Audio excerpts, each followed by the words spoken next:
All right. What's up, guys? Rift Insight Season 1, Episode 3. So, this week, for the Western scene, there was no LEC, and there was no games from Europe because they obviously took a massive wide break. The players went on vacation, the staff went on vacation. I don't really honestly know what they did for the vacation since they have the, COVID period, but the LCS did play, and the LCS had quite the number of upsets this week. Cloud9 in their grudge match against TSM, the best rivalry in the North American scene. Cloud9 ended up taking it, but then the next day they ended up losing to 100 Thieves. They were the first team to actually beat Cloud9 in the summer. And so far, because Cloud9, before they lost to 100 Thieves, obviously were 9-0. And we also had TSM the following day lose to IMT, and then Dig go 2-0. So yeah, we had a crazy week. So TSM lose to C9 and IMT. Dignitas finally have a 2-0 week, and C9 lost to 100 Thieves. Last split, it was to TSM, but people consider TSM a top 4 team anyway. So losing to them, I mean, you could theorize it, but the fans were like, man, we just lost to 100 Thieves. 100 Thieves looked like crap before all this. So, yeah, how are you doing, sir, Mr. Buff Stud Man? That was a very long introduction right there. You gotta make sure the fans are all caught up if they didn't get a chance to watch the games. Also, if you watch the Team Dynamic series versus T1, oh my god, I don't know why T1 are just a bunch of pussies. But that's what they played like. It wasn't the fact that they didn't attempt to do stuff. I mean, they kind of really didn't, but that was they didn't do anything around the Dragon Souls. It was literally just not contesting stuff, and then they just walked straight down mid, and that was just what they did pretty much. Teddy could have 1v9 that game if he really wanted to. Teddy could have 1v9. What the reason he did for thousands of damage in team fights? He obliterated them. They just couldn't close in on kills.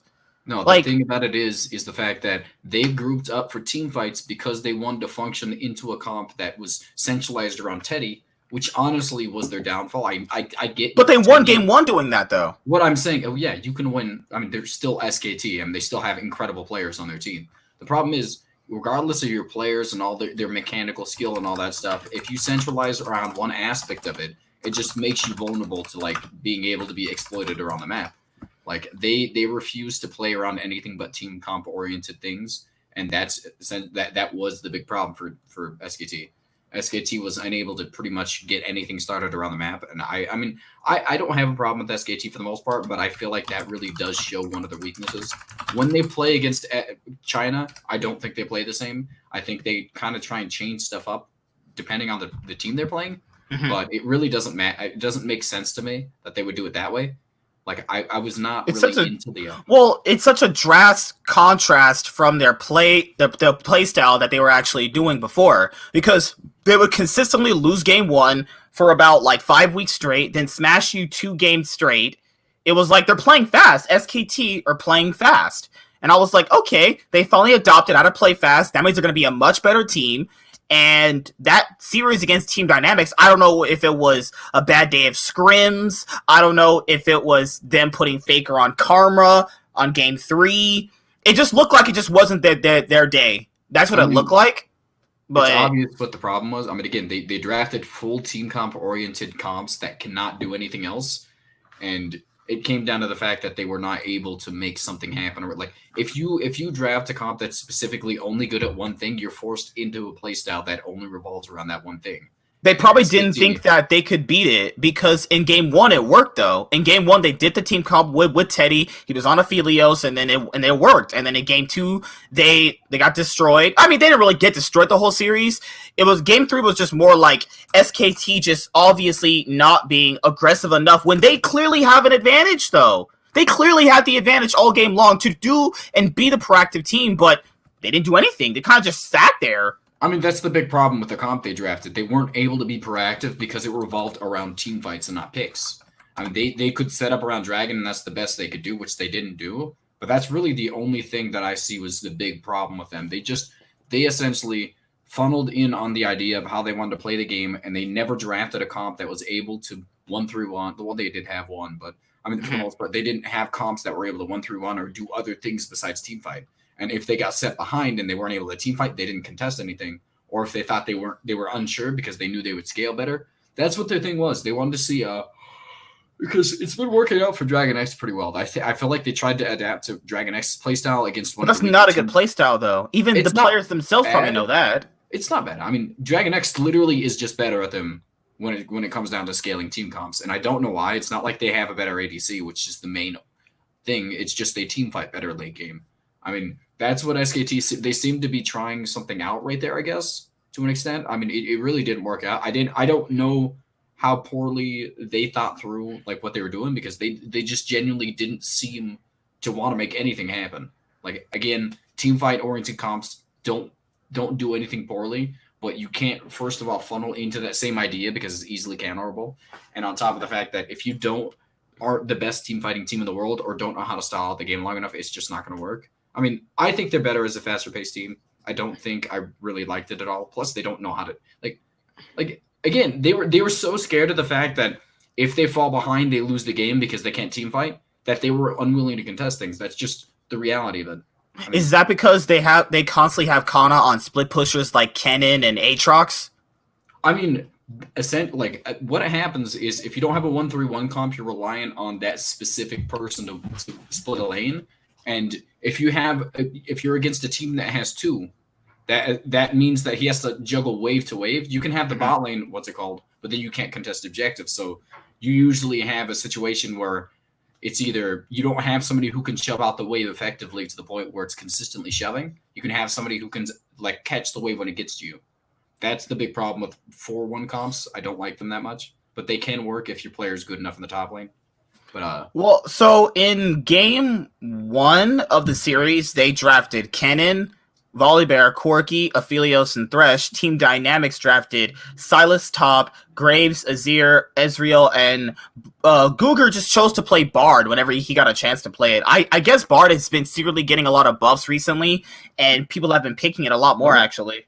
He's not been buffed recently. He's the last patch that I remember was a nerf from him, which was the amount of damage you get per upgrade on the meeps, which is every 5 you get 12 damage instead of like 15, I believe, which is actually a pretty massive buff considering how many meeps you get late, how many times you get late. I was not too impressed. Again, I think the big thing about Bard is that he's a volatile character in that there's no one that can do what he does as well as he does. He has very massive objective control because he's able to ult it and stall out. He's able, if you can do it well enough, you can ult the jungler itself and then essentially leave the objective open to the point where your jungler just go in and smite. I mean, there's a lot of things Bard can do that just other characters cannot do. Like, I mean, I don't have. I think Kuzan played well. He played well most of the series. He played well in the Galio. I mean, where in game 3 where Faker was Lulu, right? And they ran into him with the Galio and they both got killed. That was game 3, what wasn't it? Yeah, I remember that. It was in game 3. They had a team fight where they beat Team Dynamics in a team fight, and they ran into a Galio, and they both got killed. That was actually hilarious. It's the point is, I feel like when you only have 1 to 2 threats, I think Kana is a solid enough player. I don't feel like he is somebody I would rely on as the secondary carry because I don't think he's good enough. I feel like if the supportive kind of player or top laner, I don't know if he's good at supportive top laners because it doesn't seem like he's really been put on them too much. But I feel like if you're going to have a secondary support, I feel like it was honestly 3 supports, really. Like, even the jungler was kind of supportive. But if you want to have that secondary support in the solo lane, I feel like it needs to be in the top lane because I don't feel like Kana can put the load on his back that is required to be able to generate the pressure on the side lanes. I don't think he's that good. I like him as a player, but I don't think he's to that level in his career yet. He's been playing for a while. That's the thing. Kana? No, for Kuzan. Oh, Kuzan's been playing for a while. Like this play right here, where they clearly won. They clearly won. They don't need to catch him, and that happens. Like, good lord. But that's the thing is, like, why did they need to chase him if they already clearly got the dragon and won the team fight? I don't get the reason why you chase him. There's nothing to really gain from killing him other than you get some extra gold. Like, what?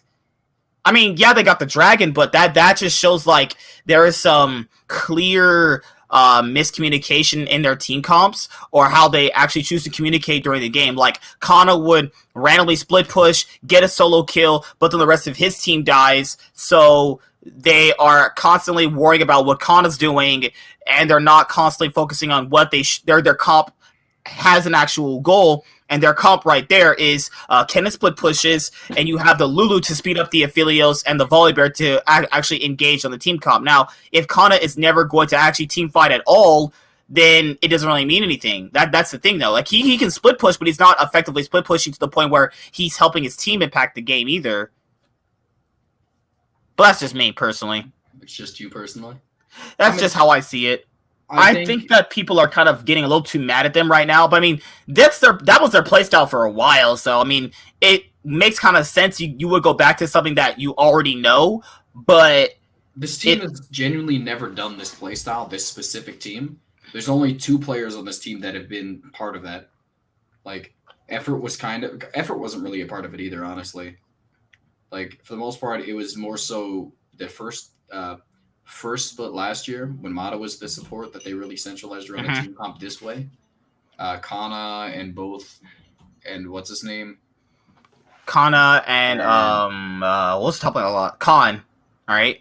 No, I'm talking about the jungler. I can't remember his name right now. Oh, Clid. No. This season's. I'm trying to remember. Oh, this season's Cuz. Cuz, thank you. Like, I feel like Cuz has never really. Cuz is kind of used to, like, that's kind of the play style I think he's moderately suited for, but at the same time I don't think that he's very like solid at it. I mean, it doesn't seem like he knew what his role was in the team last time. But I don't think there's too much of a problem with SKT. They seem to be trying something new out, but they didn't know how to properly pull it off. So I'm not gonna say this is the end of it, like some bad omen for them, but it wasn't a good one. I mean, I'm not sold that this is going to be a good SKT. I mean, a good playstyle for SKT moving forward. I think they should just move past it. Yeah, I think that they are going to be a much better team if they choose to play faster, you know.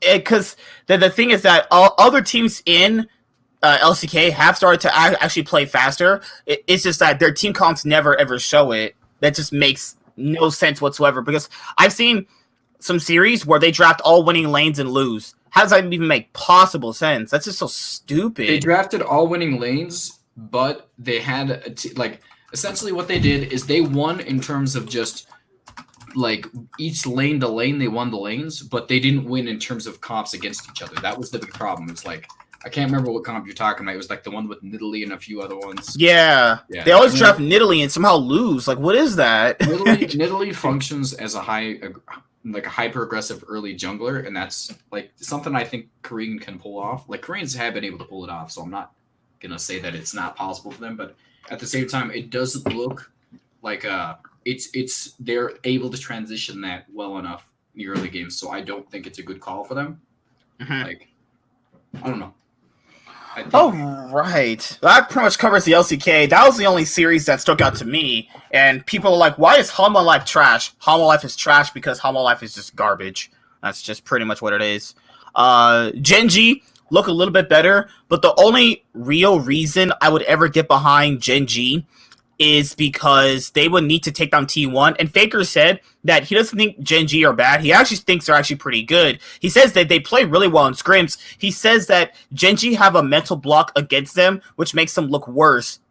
But that doesn't make any... I don't know how that makes sense, though. Like, what would be the mental block to T1, though? They have Clid, who used to play on T1, and Clid should know everything about T1 and how they want to play the game. Like, you literally have a player who played on that organization last year and got them to world semifinals. Like, Clid should have no problem knowing how Faker wants to play, how Teddy and Effort want to play. He should know these things. So that's the only excuse I wouldn't give them, because it doesn't make any sense. They literally have the best jungler almost in the world on their team. They should always be looking for early game proactive plays, because that's what Clid is. Clid was literally T1's early game all last year. If he did nothing, they did nothing. They were kind of just going to stand there and just like play Farm Simulator.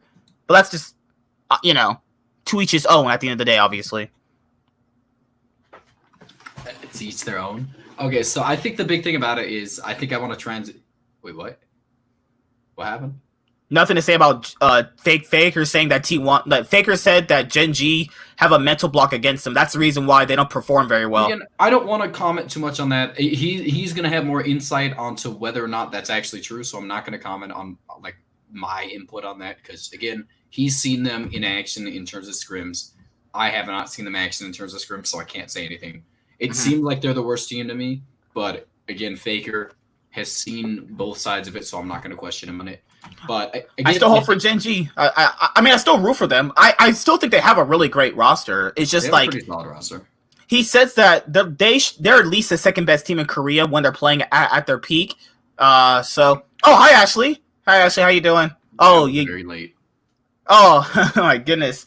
Yeah, Ashley, have a good night. I'll see you tomorrow in the morning. For you guys who are watching, who are subscribed to my main channel, I have a special live stream at 10 p.m. PST. So if you want to come and be a part of that, it's going to be really special. I'm going to have a few guests on. We're going to have a good time. And people people like the podcast because like they're just always nice, great background noise. So, but yes, guys, LCS talk. So, I don't know what people really want to talk about. Let's start with C9 since they are the big talking point of this video because he had a lot to say about C9 when we were in the truck. Okay, you want to comment on what you said right there real quick and then I'll get to that? Yeah.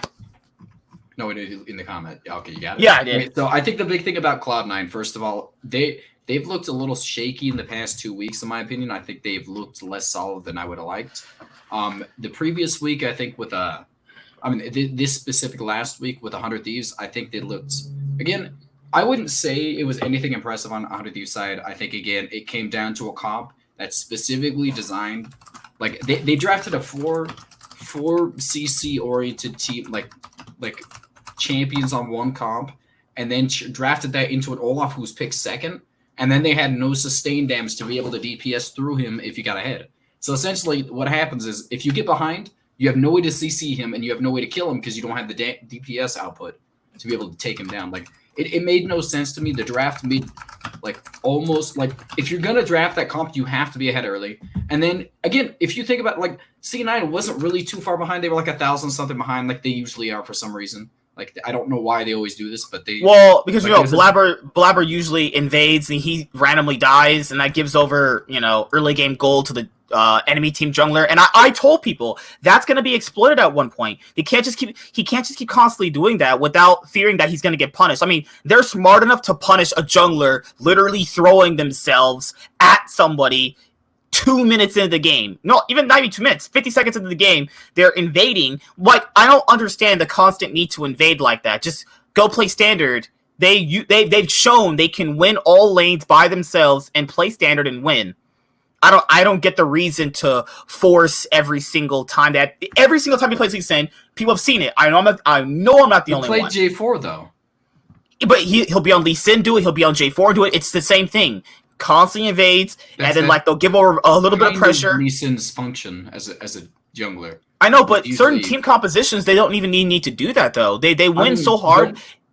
Pick Lee Sin if you're gonna play like that. I mean, it doesn't make sense. He honestly needs to be hyper aggressive early game. He's one of the best duelists early. I mean, I see why the concept behind it. Plus, he has a mid laner who's always going to be there for him. But I mean, again, I think with the 100 Thieves game specifically, I think that proactivity is something you have to have because, again, what it comes down to, if you come to a team fight towards the middle half of the game and you're slightly behind, you don't have the ADC to be able to DPS Olaf down. Again, he still has the stats from Ragnarok. I mean, he kind of loses it when he uses it, but at the same time, again, he ults in there. The only thing you really can do to stop him from killing your backline is flash out or hope that J4 can ult him without getting the backline. So he has to ult the backline Olaf before he gets into the backline, or Olaf just kills everybody. Okay, so a lot of the C9 fans were talking about the draft. So guys, let's go over the draft because everyone appears to be draft specialists nowadays. Now, we've talked about this obviously off screen because we always do this, but so let's see these compositions. So I'm gonna say the exact same thing I told Mr. Studman in the truck, is that I think 100 Thieves should always play compositions like this. This is the perfect picture 100 Thieves composition. You have Someday on a carry. You have Cody-san on a lane oriented scaling ADC where he doesn't have to win lane. Ash is always going to be relevant. You have Poom on a supportive champion that can just boost up his other carries to do well. And then you have Ryoma on something really, really safe, and Contracts. So like Contracts, he's been kind of up and down most of his career ever since he left C9. So him on Olaf makes a lot of sense. This is a composition from 100 Thieves I'm already in love with, because I think that this is what they should always be doing. And this is an easy to execute composition. You have Ash throwing in her arrow, and then you have the Olaf Ragnaroking in, and you have Galio for the taunt, the taunt that he does. And you have Karma to speed them up. And you have Camille to lock them down. This is a perfect CC composition that they should be playing. They need all the wins they can get, though. They're, like in ninth? No, they're in like 8th place, right? They're barely up into playoff range right now. So if you're talking about 100 Thieves, they need to have compositions like this, because they need easy to execute compositions, because they need all the wins that they can get. You don't need them playing some style that they can't really afford to play right now, because they need all their wins to matter, because they know they're going to have to face Cloud9 again. So getting this win against Cloud9 right now pretty much almost secures them into playoffs. If they can beat TSM and Team Liquid, that shows something. But what did you think about the 100 Thieves draft? I mean, again, I don't know if I would say this is a great comp, because, again, Olaf, this specific comp was designed straight up to counteract it with the one that Cloud9 picks. Cloud9 did terrible. This is literally on Cloud9 for not only for drafting after they, like, Wukong could have been flexed. Wukong at this point in time could have been flexed to 2 other positions. They chose to take a bot for some reason, because it worked in scrims. And so at that point in time, you have no sustained DPS. I feel like maybe they thought like Senna could sustain DPS. But again, Senna's big function is she's able to slow people, so she's able to continually dish out damage. She doesn't have that DPS like that other like ADCs would have, because she doesn't have attack speed growth. Like, I think I don't get the concept behind their comp. It really didn't make sense what you saw the Olaf pick to not swap the Wukong to either jungle or top. But, I mean, that's exactly what they did. They kept it in the bot lane. Mm-hmm. They had 3 to 4 CC-oriented champions that can't do anything to Olaf. And then you have no way to deal with him. But again, look at the team fights. Like, again, when it comes down to how they kept the goal difference not to 2K to 3K, it was straight up the fact that he soloed Someday twice, and then the bot lane. That's crazy. He soloed Someday twice, and they still lost on a Jace. Well, I'm just saying, and then no, Jace was on Cloud9, but and then bot lane, like Cloud9's bot lane sold their bot lane. Like that alone should probably keep it 1,000 more gold inside of their favor. And they came into the team fight in the mid game. This is what lost them the game. Actually, it was one singular mistake. It was them overextending for a team fight after the engage had not fully got onto their backline. They consistently tried to go in, and Olaf still had his ult, so he was able to engage on the backline when they didn't have flash up. And then at that point in time, there's nothing that Cloud9 can do to stop them. Like, there's absolutely nothing Cloud9 can do to stop the Olaf from killing at least one person. Well, I think they have to. You have to burst him, because you can't CC him. You can't chain him anymore with Jarvan, because it's like that's pretty much already not an option anymore. Like, there's nothing Cloud9 can do after the initial engage like doesn't go through. They were TP'd on at that point in time, and they like once they cleaned it up, they got an ace that changed a 1.5k like 1,000 gold deficit about to a 4.5k deficit in the span of 30 seconds, I think. And they were able to secure Dragon right after that. At that point in time, Olaf is just genuinely too big to be dealt with by this team. And then Olaf can just run it down. Like, it was a mistake, first of all, by Blabber not being at all relevant. He had no relevancy that game, and he had he had a pretty aggressive early game jungler, which makes no sense. He was nowhere on the map, like usual. I mean, I do have a problem with Blabber. I think that's one of his biggest mistakes as a player, is the fact that he's usually not the initiator for a lot of these things. Like, I have a lot of problems with Dardock's playstyle. I think one of the things that I do, like, he makes a lot of mistakes late game. He's not very good late game anymore. And again, he can run it down if he does make a bit like it's a hit or miss kind of play style that he has going on, but he will always be in a side lane consistently. He doesn't fall behind a farm, and he's always attempting to make stuff happen. And that's not something Blabber does on his own. Blabber is not an initiator. He's not somebody who pretty much gets stuff started. He waits for somebody else to initiate. Like Niski makes it to top lane more than Blabber does. And I feel like that is probably a statistic that's true. Like Niski is more often top, from my knowledge, than Blabber is. And Blabber has been Blabber has the highest stats for any jungler currently right now in the league. So he's pretty much everywhere. That's kind of what we're. I mean, it is jungling to jungling, so he often is more helping and influencing the map than any other jungler in the league. If you're just looking at stats alone, I'm going to point out the reason his stats are so high. Again, most of his CS, most of his participation comes through skirmishes in the river or a gank with the help of somebody else into the side lanes. Like again, it's not like he doesn't gank. I'm not going to say it doesn't happen. Mm-hmm. But that is one of the biggest mistakes I think that I see from him. I think that I don't see him being one of the main primary forces of early game pressure out of this team. It's more so like again, I think that's something that FPX does, but at the same time, like they do try to emulate FPX's style because it was shown in the game that if they're not ahead in mid jungle, they fall behind. Who does that resemble? FPX. If Doinby and TN are not ahead, they don't do anything. But no, it's the bot lane that needs to be ahead actually for FPX because they centralize around jungle. Like again, the reason that it seems like it's because of them being behind it doesn't work is because they're usually getting stuff started, and if they fall behind, it means that they made a mistake somewhere along the line. Like they usually get killed or something. But the most of their gold is funneled into the bot side. That's where like they'll usually be behind in the mid to jungle, like gold CS and all that stuff wise. They're just hyperactive and are able to generate pressure a little too fast for the enemy team to be able to keep up with. Cloud9 doesn't do that. Cloud9 emulates aspects of FPX's style, but at the same time is punishable by faster-paced teams because they literally leave themselves open a lot. They leave themselves open a little too often. But they are the faster-paced team, though. C9 are I guess pinnacle of what a faster paced team is right now because the LCS looks what it is. Who's faster than Cloud9 then? If you want to point out right now who's not just counting this game, obviously. I'm counting these past 2 weeks. If we've seen literally, you're talking about success wise. I think the reason that like Cloud9 has that record for being the fastest paced team is because not only are they winning lanes, but their roams around the map are always successful. They're not making more aggressive plays than everybody else in the LCS. I don't agree with that in the slightest. Dignitas is making more moves around the map right now. They're not successful with them, and that's why their CS looks abysmal in comparison. I mean, you look at the difference in like aggression when in the Cloud9 versus like Dignitas game. Cloud9 was able to stifle a lot of their pressure, but they were reactionary, not proactive. That is the biggest problem with Cloud9. People misconstrue CS differentials and all these things and gold differential by 10. What's it called? By minute? CSDF 15. Yeah, I'm just saying.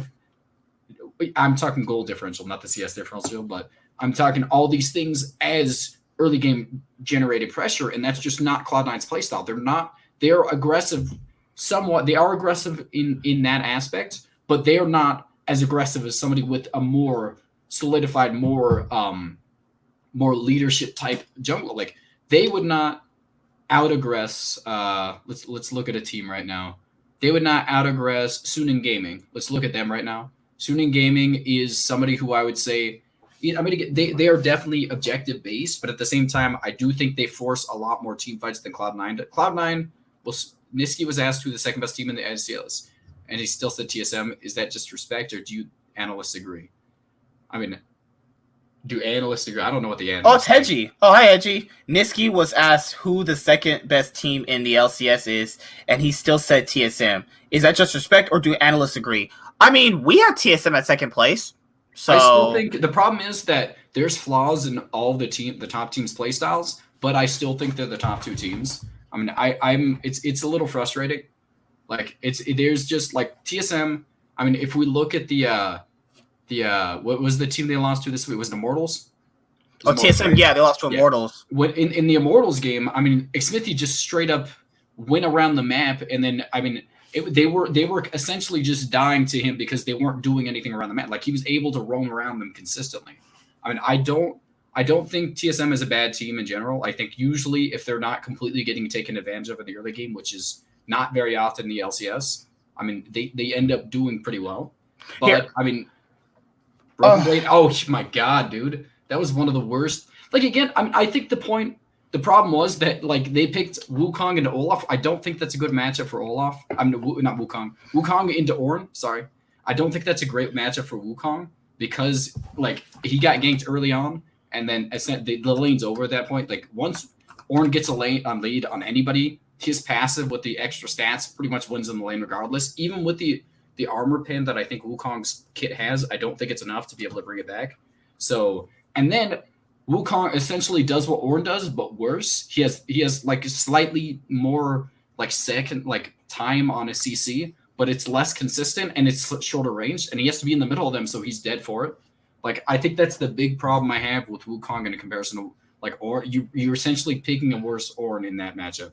Like Wukong can do things that Ornn can't do, but you don't pick him into Wukong because that they have similar play styles, and then Ornn just wins out based on having the better kit later on down the line. So for me personally, with C9, I think people are kind of overreacting to the loss because the day before, outside of Niski getting solo kill by Bjergsen, most of C9 looked pretty good. You saw that Sven flank he did with Wukong. The previous week, they just demolished the teams that they faced. So it's hard to say, was this just an off day from them? Or, because so the narrative next week is like, are they going to smash who they're going to play? If they smash the teams next week, does that just negate what happened on this week specifically when they lost to 100 Thieves?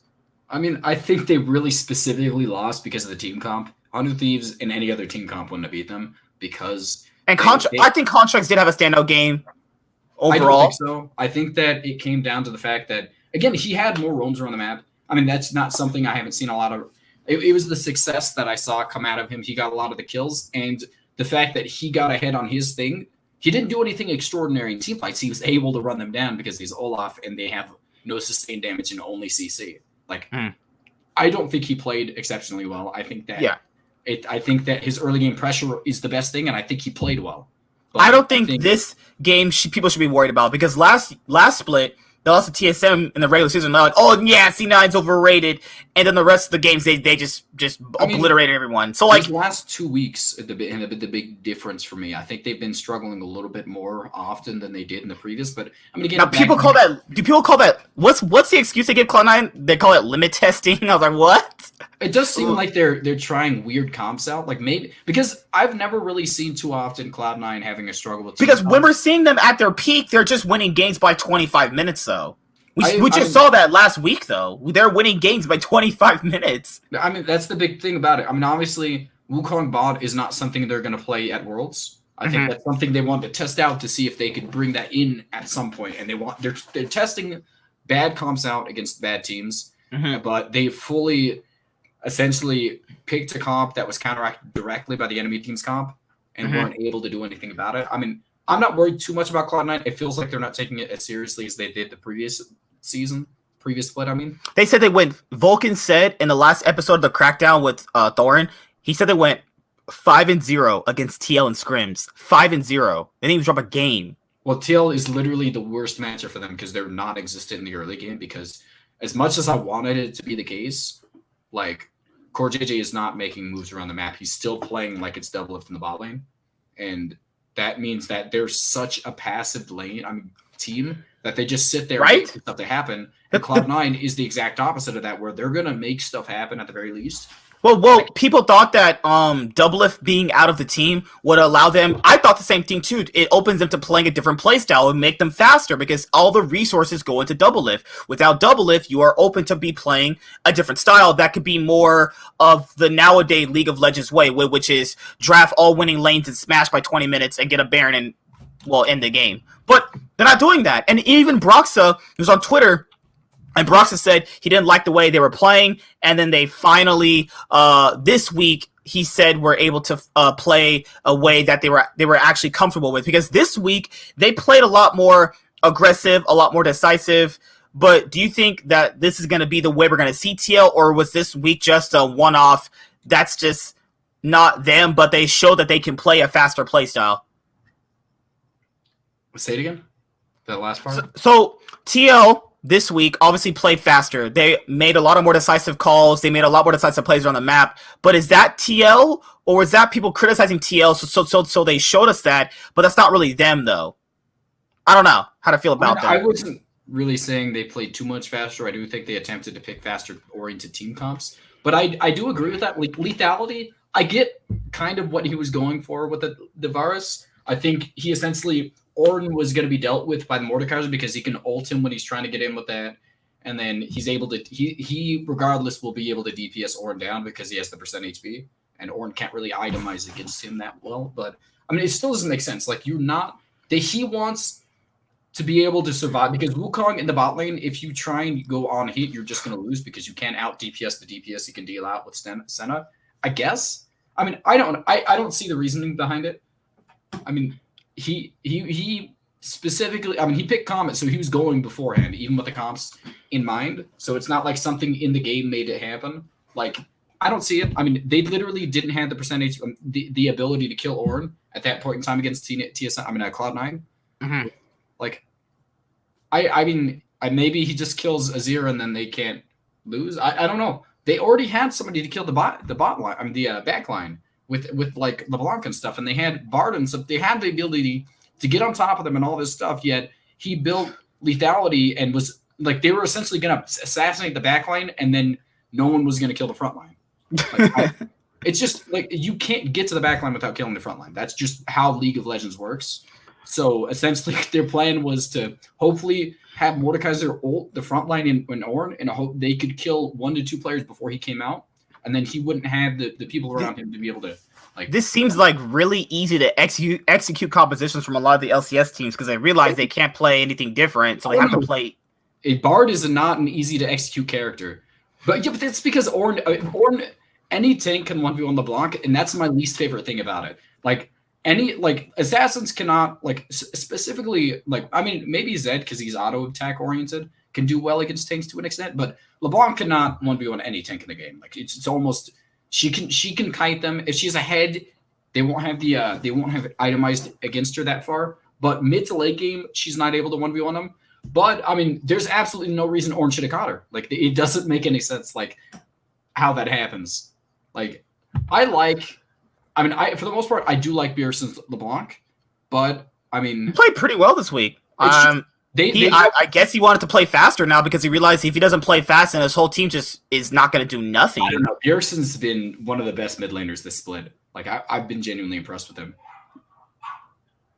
So, let's go to the big LCS rivalry matchup: Celtics versus Lakers. We had TSM versus Cloud9. Bjergsen on the LeBlanc was really playing good. Actually, I thought that this was one of his best set of games or this week so far. Even though his team actually lost both of the games. 2 weeks ago was probably 2 weeks ago, and the last week is probably better than this week. Actually, he's been like for the past. He's been hitting home runs actually. I'm trying. I don't like to be a homer for Bjergsen, even though I do it very often. But I do think these past 2 to 3 weeks, he is possibly the best mid laner in the league. But Niski still probably holds the title as much as I don't want to say that. Because Niski's been, as much as he's been, like, essentially too impactful around the map, I don't know.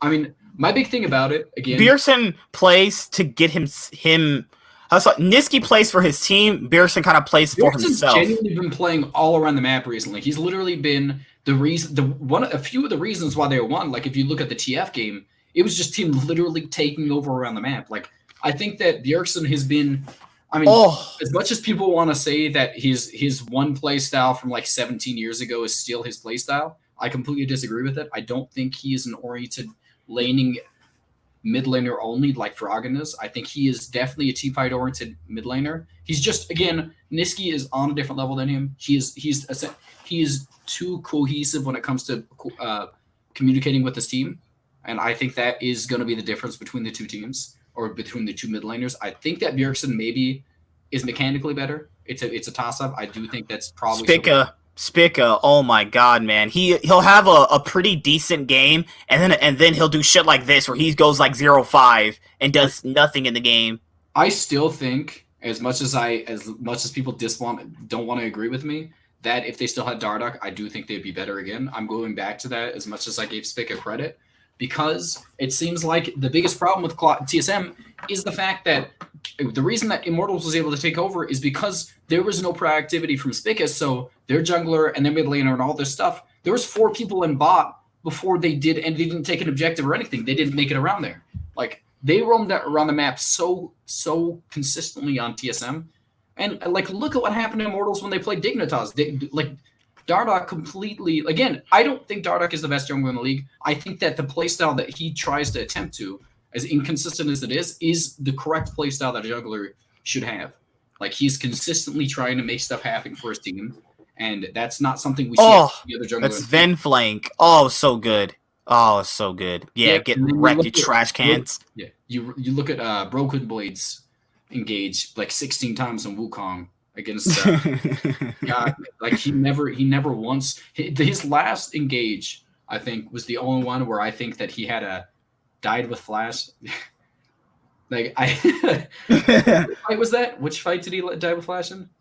Oh, it was the fight before the flank. I remember. Yeah. I'm not watching whatever you're doing, so if you're showing something on screen. Double F died with flash. Yeah, right. But I mean, would it really have mattered though? That's the point though, is that he was dead no matter what. Flashing, I don't think really matters in that moment. You know, because he's still gonna, like, he flashes and Wukong just charges up with that E. Is it his E? He charges up and just walks you with his stick and he just kills you. No. His E makes him jump to you. His Q is an auto attack reset that gives, like, right here. Right here. I'll show you guys this right here. Oh, just watch. Oh, it's right here. Let me see what you're talking about. Oh, I forgot. Remember this location. Allow. There you go. Right. Even right here. It's not the last fight, but it's right here. Like, he's autoing. He's still getting killed. Like, he's still getting killed, though. Okay, so the one thing that I think again, he didn't want to be in range because Wukong can literally just walk him down. And I think that might have been why he was too scared to go out. Oh, yeah, he's right. He died with flash. You see it right there. He did die with flash by this flank right here. I mean, that's the inconsistency behind it. Like, maybe they probably team fight. But I mean, if he flashes, it doesn't matter though. Like, he flashes, what are you gonna do? Flash over the wall and Wukong just still kills you? Just letting yourself die is stupid. Like, yeah, I mean, I agree with that. Yeah, like, just letting yourself die there for free is unnecessary. Like, at the very least, try something, because if you die, it's just over anyways. So, like, hopefully they make a mistake along the line or somewhere.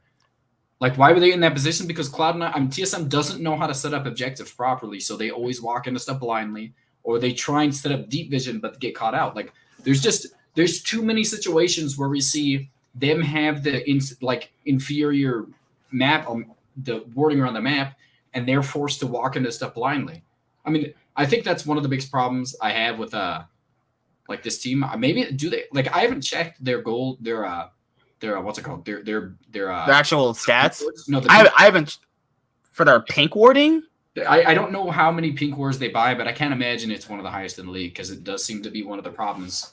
I mean, who is the shot? Like, again, I think, like, TSM. Well, Beer should admit he's the leader.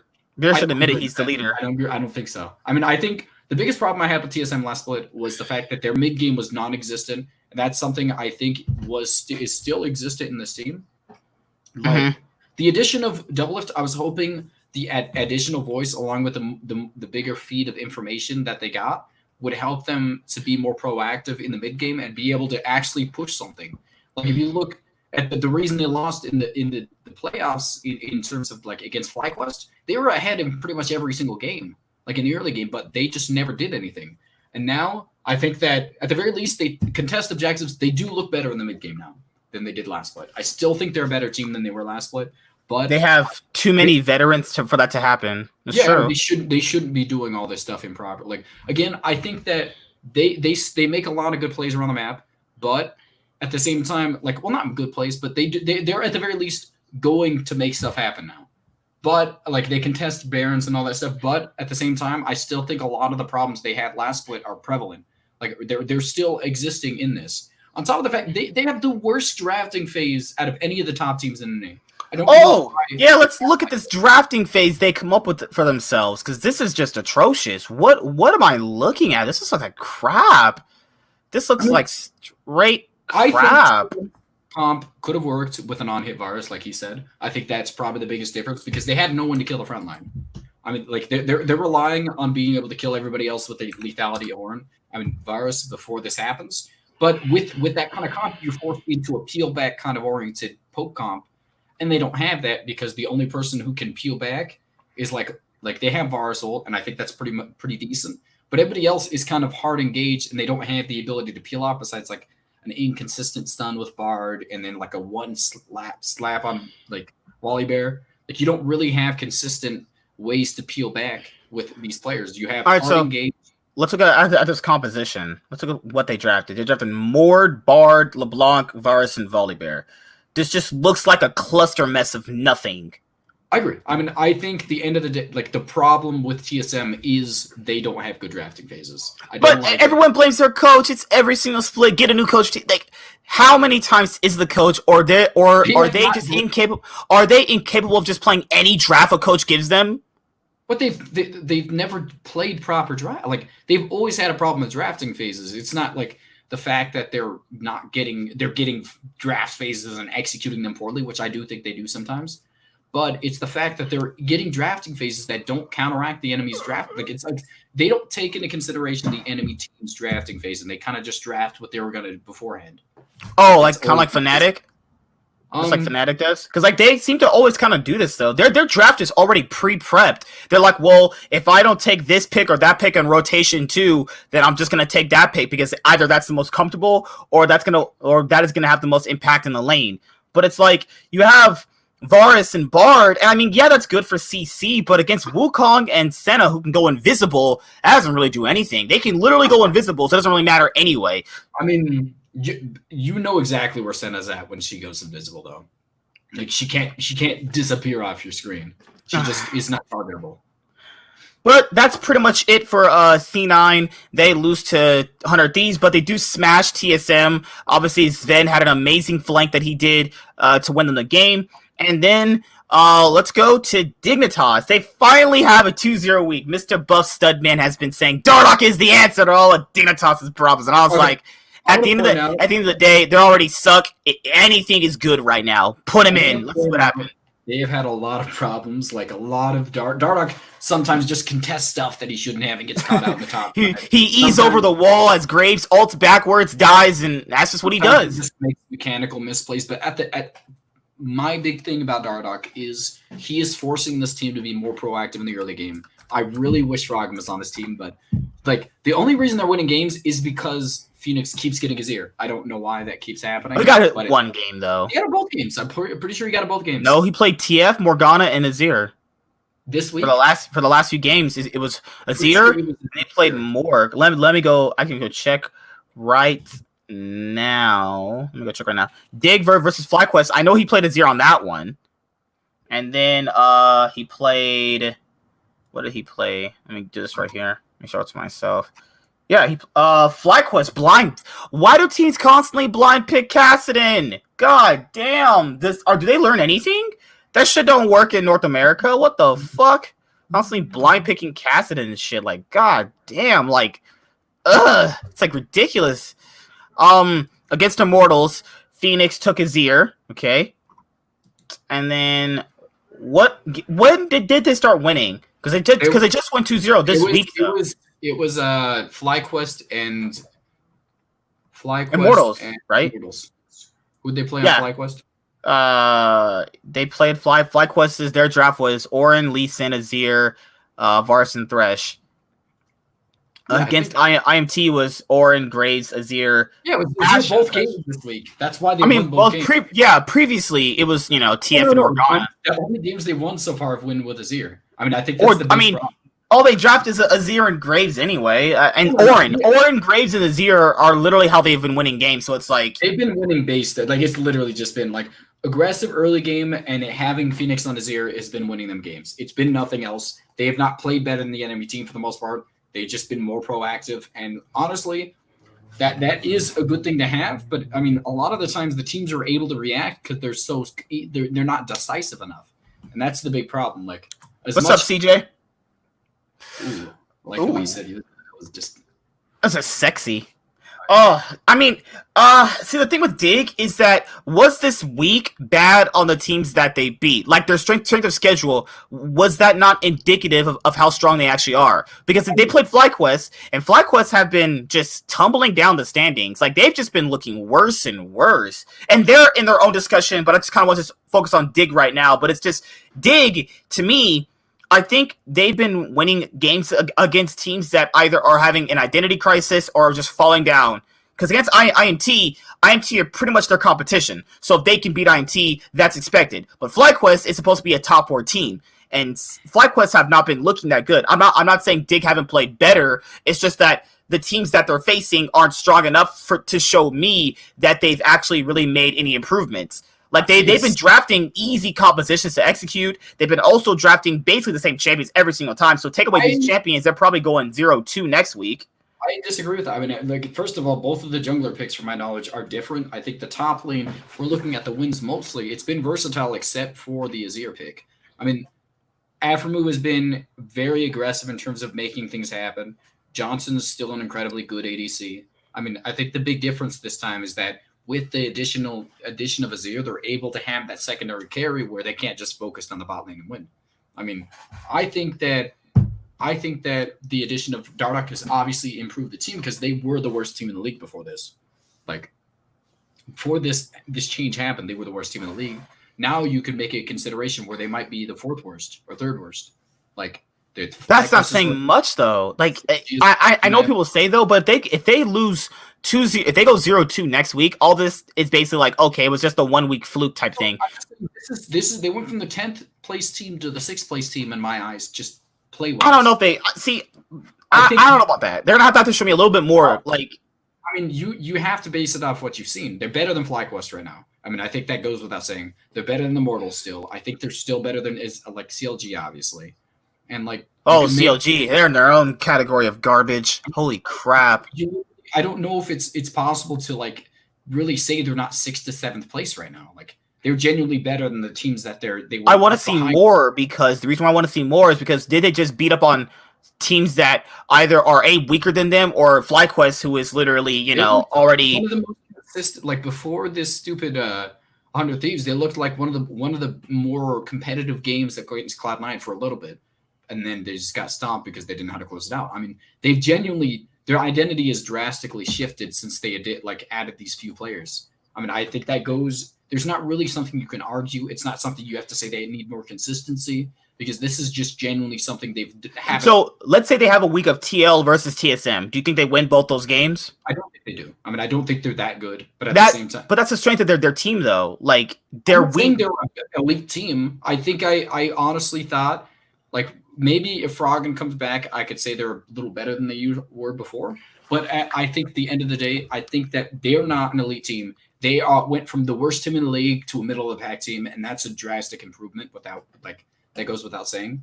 I think that with Froggen, I would like to see how this team plays with him, so we could see if anything else changes.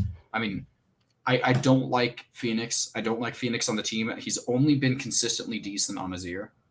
Lorlo has been playing better than what's his name? So Viper.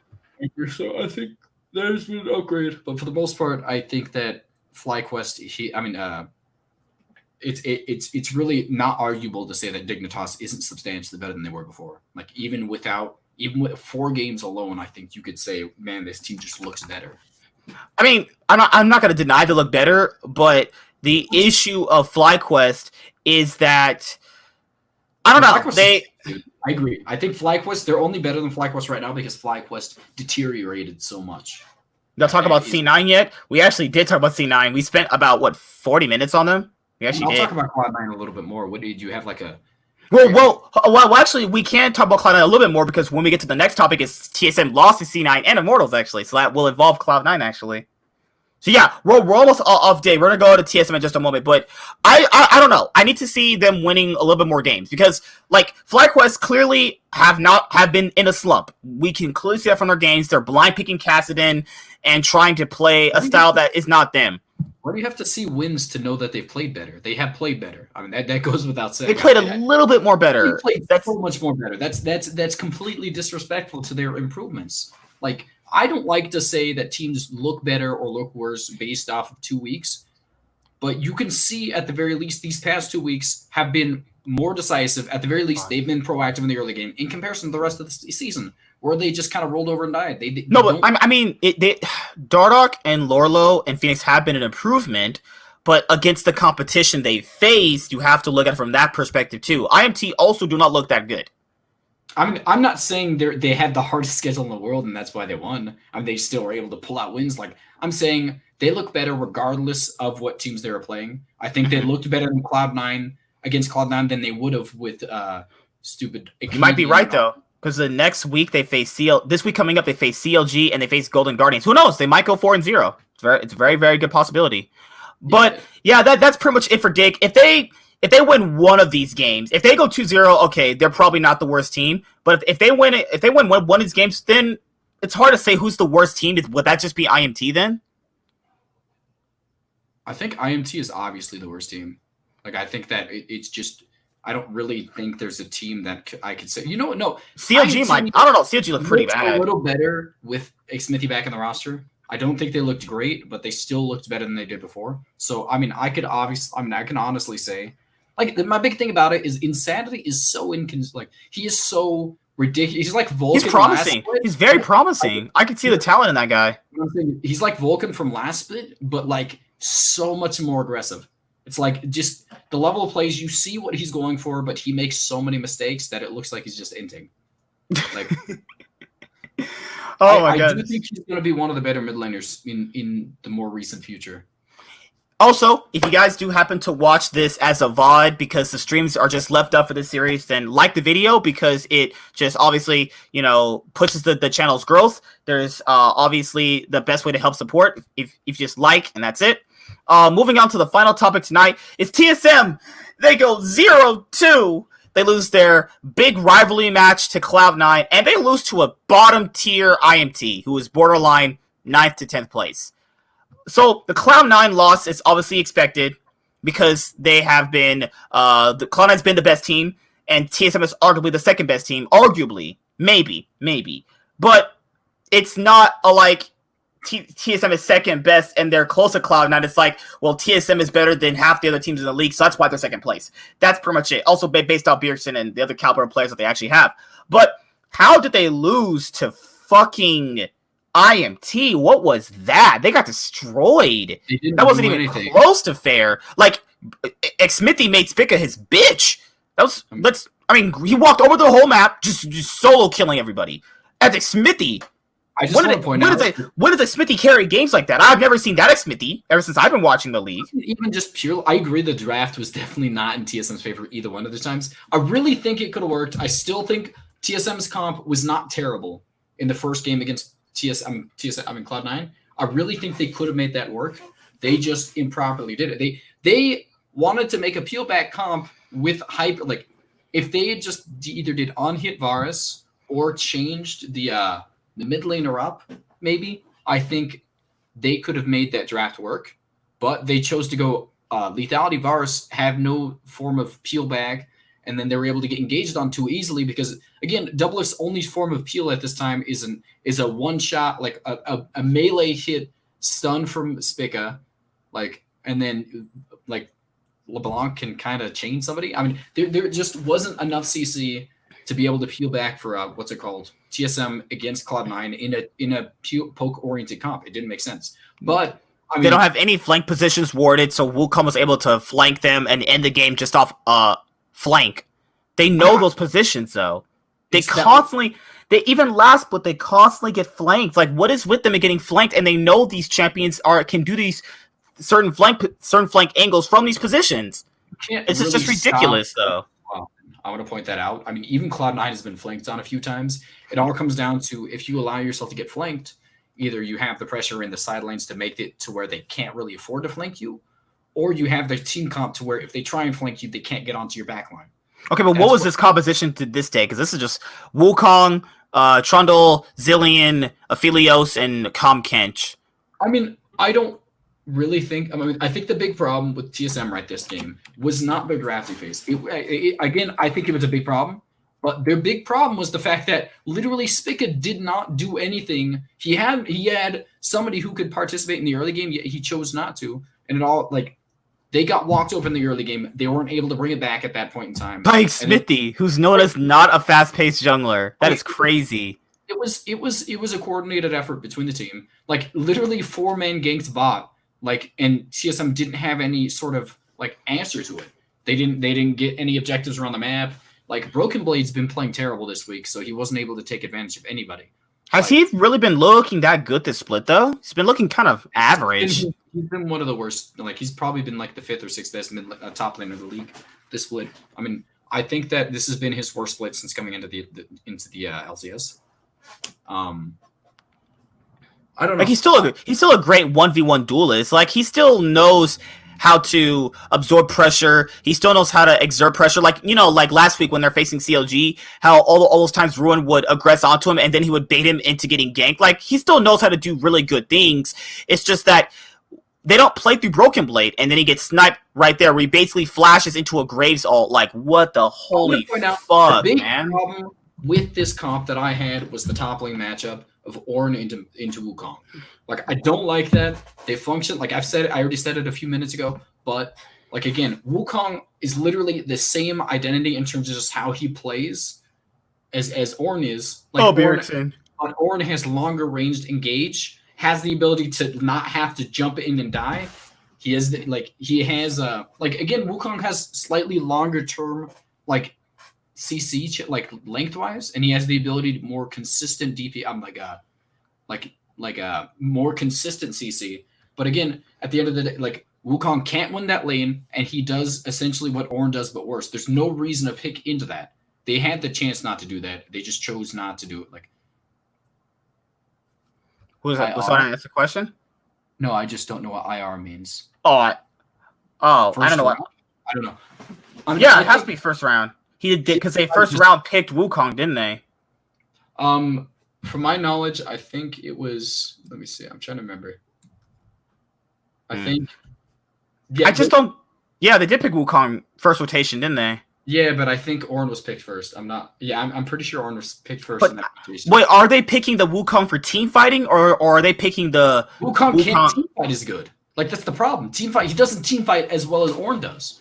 But Wukong is automatically going to lose you laning phase, essentially, against Ornn. He's a good laner. He's just not good. All the LCS pros say you basically give laning phase over with Wukong. That's what they've all been saying. I don't agree with that. I think Wukong is decent enough aggressive laner because he has the ability, the innate armor shred. It depends on the matchup again. I think he loses to pretty much every single tank right now. The meta is not suited for Wukong laner-wise. That's the big problem. But again, against bruisers, he's fine. TSM, if they drafted any tank besides Wukong, I think they would have been a lot better. I feel like that draft was for Doublelift. I don't know why. Well, yeah, the thing about it is Bjergsen's just good on Zilean. So, if it was any other team, I would say that was specifically designed to make the ADC good. But he's just a great player on Zilean, and he makes it to where it's not a supportive champion. But, I don't want everybody to play around Doublelift right now. I just don't think that he's been impactful in this past 2 weeks. When he gets he's not been performing that good, honestly. When Bjergsen keeps the early game stifled, because he's literally been the only thing keeping them from getting run over in the early game. When he does that, Doublelift is an incredibly good team fighter. But he's not been outlaning anybody. He has actually been outlaning. I'm not going to say that. But he's not been providing anything till mid game, which that is the identity of ADCs. But at the same time, I feel like drafting around him when I think that he's just a worse version of international superstar ADCs is not a great idea if you want to compete on the international stage. You cannot oriented around the comp where there's better teams doing what you're doing. Most of the time you talk about TSM right now, you're talking about the strength of Bjergsen, and whoever else might be in the conversation is pretty much no one. The strength of TSM right now is Bjergsen. I don't know. Doublelift's been playing well. Once they get to past that hump in the early game, he's been playing well. But teams have been taking advantage of the weakness of the early game because Doublelift has been caught out a lot. The reason they're losing these games with flash up. Yeah. I mean, they even had like Tom Kench, but they're not controlling the pace of the wave, and it's consistently pushing into the enemy side, so they're able to 4-man gank. But I don't get it. I don't get why this is still a problem at this stage in his career. Like, he knows wave management. I know for a fact he does. He just chooses not to do it. I think they shouldn't draft around Doublelift, but rather they should draft to bring the best out of all the strong lanes. They did that in 2017, and the team structure is exactly the same. I mean, I think the big thing about that is if they drafted to everybody's strengths, first of all, Broken Blade would have to play better. Broken Blade's like, he did get a poor matchup in these past 2 weeks, but I mean, he's just genuinely been playing poorly. The only good engage he had was the last one, but by that time, no one could make it to where he had made it. Like, he had a good last engage of the game, but no one could follow it up. And again, at the same time, they were too far behind to actually do anything. I thought Hanser was a better weak side laner than Broken Blade, and maybe that's the difference. That is 100% the Broken Blade is literally only strong side. Like, that he cannot play weak side. I agree with that.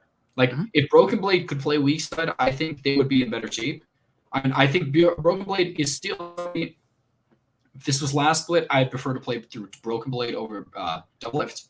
But I mean, it's not last split. I think Broken Blade's been playing worse, and they're obviously, like, at the same time, they're not drafting for, like, he's literally been getting losing lanes most of these times. They're drafting like it's 2017 or 2016 TSM, but they don't have the players like that to play scaling champs like Vlad in 2019. I mean, I think that the problem with Vlad is that after a few of the nerfs, I think with his scaling on his AP and all that stuff, I don't like the choice too much. I think maybe he's not weak side, but he scales at least.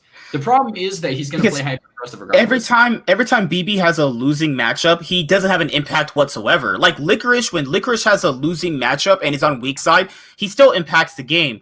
Broken Blade just doesn't. Like, he just is non-existent. Is by far and away the best top player in the league right now. I think it's Good not Lord. Anymore. Feel bad for Someday, because last split, people said, "Oh, Someday so unappreciated. Licorice is second best. Someday so unappreciated." Well, I mean, let's point out, I think Licorice was better last split, but he was not as impactful as Someday was. Yeah. That still might be the case, but the problem is that it doesn't matter, because the reason Licorice isn't as impactful is because he can play through the rest of his team.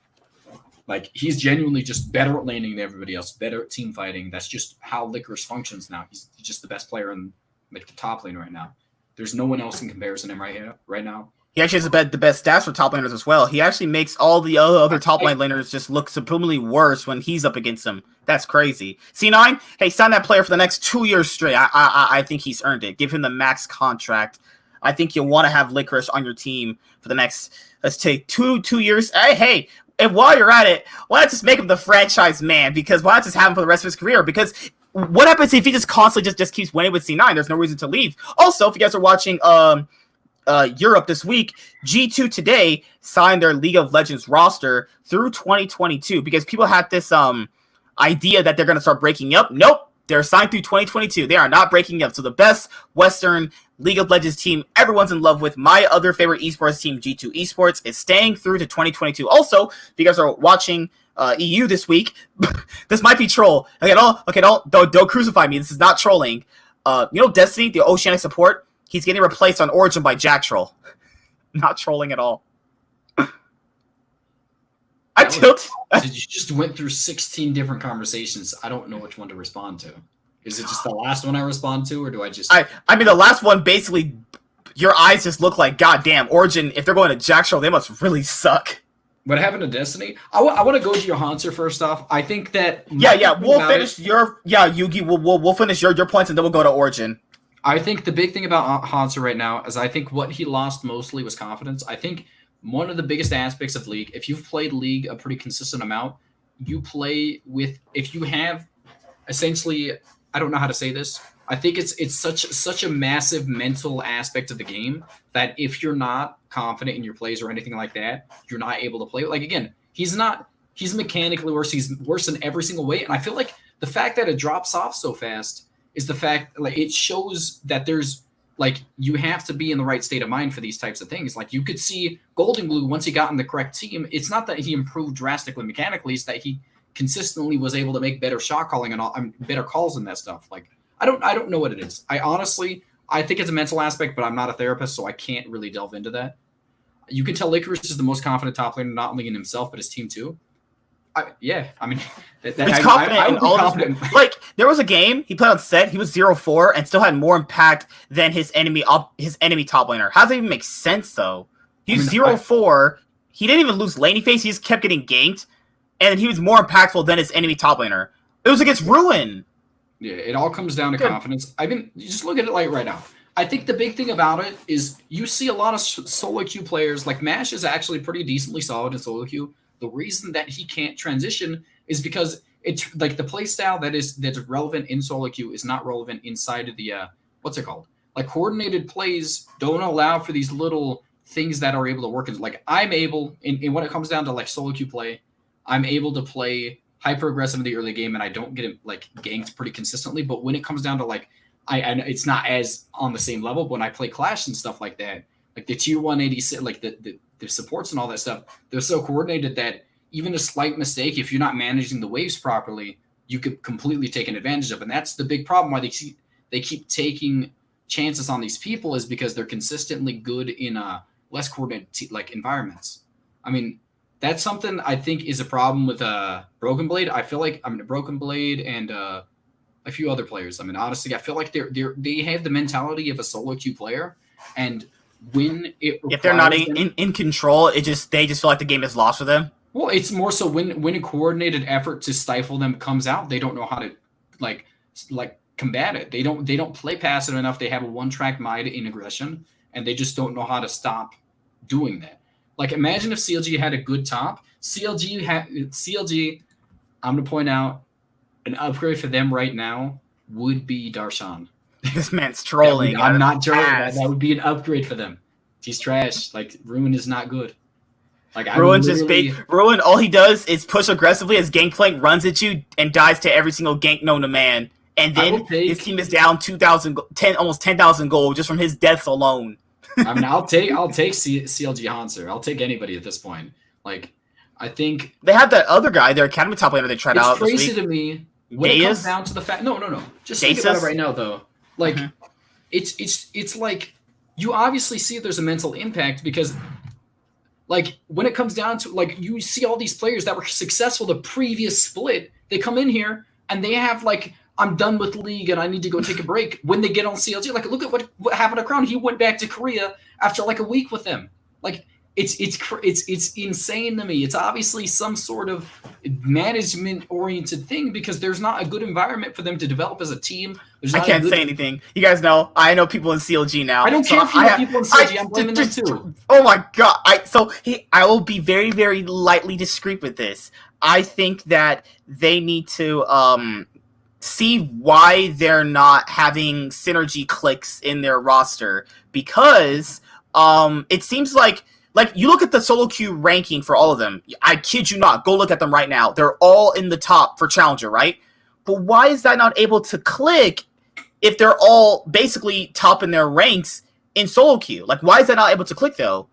It's just that the synergy is not there. Each player is just doing something different. Like Smoothie, hey, credit to Smoothie, he has been playing better. I think it's not really getting noticed because he's with Stixay, and Stixay is, for the lack of better words, not been really that good. Pobelter has been trying. Pobelter is basically a discount Bjergsen right now where he's literally trying to get this team to a finish line. If you saw the game they played against Evil Geniuses, oh my god, this man is literally basically just dragging corpses trying to get to the win. Like, he was trying so hard. So, and then you have the top side. Wiggly is literally missing Trundle pillars and the people are not moving. How does that make sense whatsoever? Remember, they're getting paid actual money for this, guys. Remember, fact is, they're getting paid actual money to miss Trundle pillars and people aren't moving. And then Ruin just perma pushes and then just dies consistently. But, I digress. I can't really go too more into that because I don't want to get in trouble. But, they need to figure out why their synergy is not clicking, So, well, I mean, that's what I want to have them fix. You're getting paid to drool in yourself on camera, so there's that. I don't know if you could combat that too much. That's not on this channel, guys. On the other channel, my bad. Not on this channel. The other channel, definitely. I think the big thing I think about that, I could see that being the case with CLG. They literally could have just picked up some dude who can't speak English at all because that seems like their mindset. They didn't think it through. They're like, this guy is mechanically good. They draft somebody who can't speak a word of English. And they're like, why is this guy not participating? And that's probably what it is. Like, I could see that being an actual thing. Like, he just genuinely can't. I do think he actually speaks English because he was on Giants Gaming. But for the most part, like, he played really well when he was on Giants, though. I don't know what happened. He played really well when he was on Giants. He played really well on 1907 Fenerbahce. He was good until he came over to CLG. I blame CLG fully. I have no... Like, every single person that has went on CLG has become terrible. Sean Jordan, I agree. TSM. TSM, actually, it's a good thing. They had a 2-0 week just right now, so that's a good reason. Yeah, TSM are currently power ranked by the world's power rankings as the best team in the world. Who knew? Like, actually, though, if we want to talk about one of the best teams in the world, I just want to bring up Victory 5 because I'm genuinely impressed with them. I don't want to go into China too much. I just like talking about the fact that they've improved from an 0-18 team to the single best team in China. That's not the same roster, though. Let's be honest. It's not the same roster. I agree. It's a drastic change in how well they improved their roster. Like, is that not What's true? up, man? Hi, Maddie. LOL, I got the stream on my recommendation. Oh, that's cool. That's cool, though. Yeah, the rise of PP. The rise of PP. I like that, dude. Oh my goodness. I love chat when it's a V5 game. It doesn't even matter if support's not in it. They'll always say something about PPs. It's just the funniest thing to me. I mean, again, I think the big thing about PP God right now is that he's the most versatile support in the league. He's impactful on pretty much anything you put him on. Enchanters and all that. They don't usually put him on that, but he can play all of them insanely well. And the fact that he's been on Academy this whole time while being one of the best supports in the world is just incredible to me. But I guess that's just kind of how China works. They have so many people that they just have so many talented people in the organizations. They should have that guy. That guy E-Star Gaming had last split. Cryan. Oh my god, that guy's a mechanical monster. He's a backup on RNG right now, I believe. Why? He's such a mechanical monster. But oh my god, that guy is good. Yeah, it's TSM versus C9 final, and Double X for Bjergsen will pop off like no other. All right, let's not get too ahead of ourselves here. If C9 face TSM in a final, TSM's getting their asshole opened up. Let's be honest here. Come on. I'm gonna point like Double X can't even flash anymore. He doesn't know what the flash button does. I'm just kidding, Sean. I love you, man. I'm a little curious if, like, sometimes I feel like people actually feel like that exact same process, and I could see TSM still making the finals. I do think they're still the second best team. But, and again, maybe they save something for best of fives. Who knows? Maybe they play better in best of fives. I don't think they do. But I could definitely see them making the finals at the very least this split. They're probably going to make it to Worlds. And then the third team is probably going to be Dignitas. Oh, my Lord. Don't tell me that. I know. What you basically wrecked me mentally, and you're like, hey, respond to this. That's like saying, hey, CLG, would they be a great seed in an A? No, they seem. Oh, my God, I hate you so much. C9 thinks they're the second best team too. They don't think that. I don't really think. I think they actually. I think they actually are the second best team. That the issue with TSM is that they have other weeks they've shown they can be the second best team.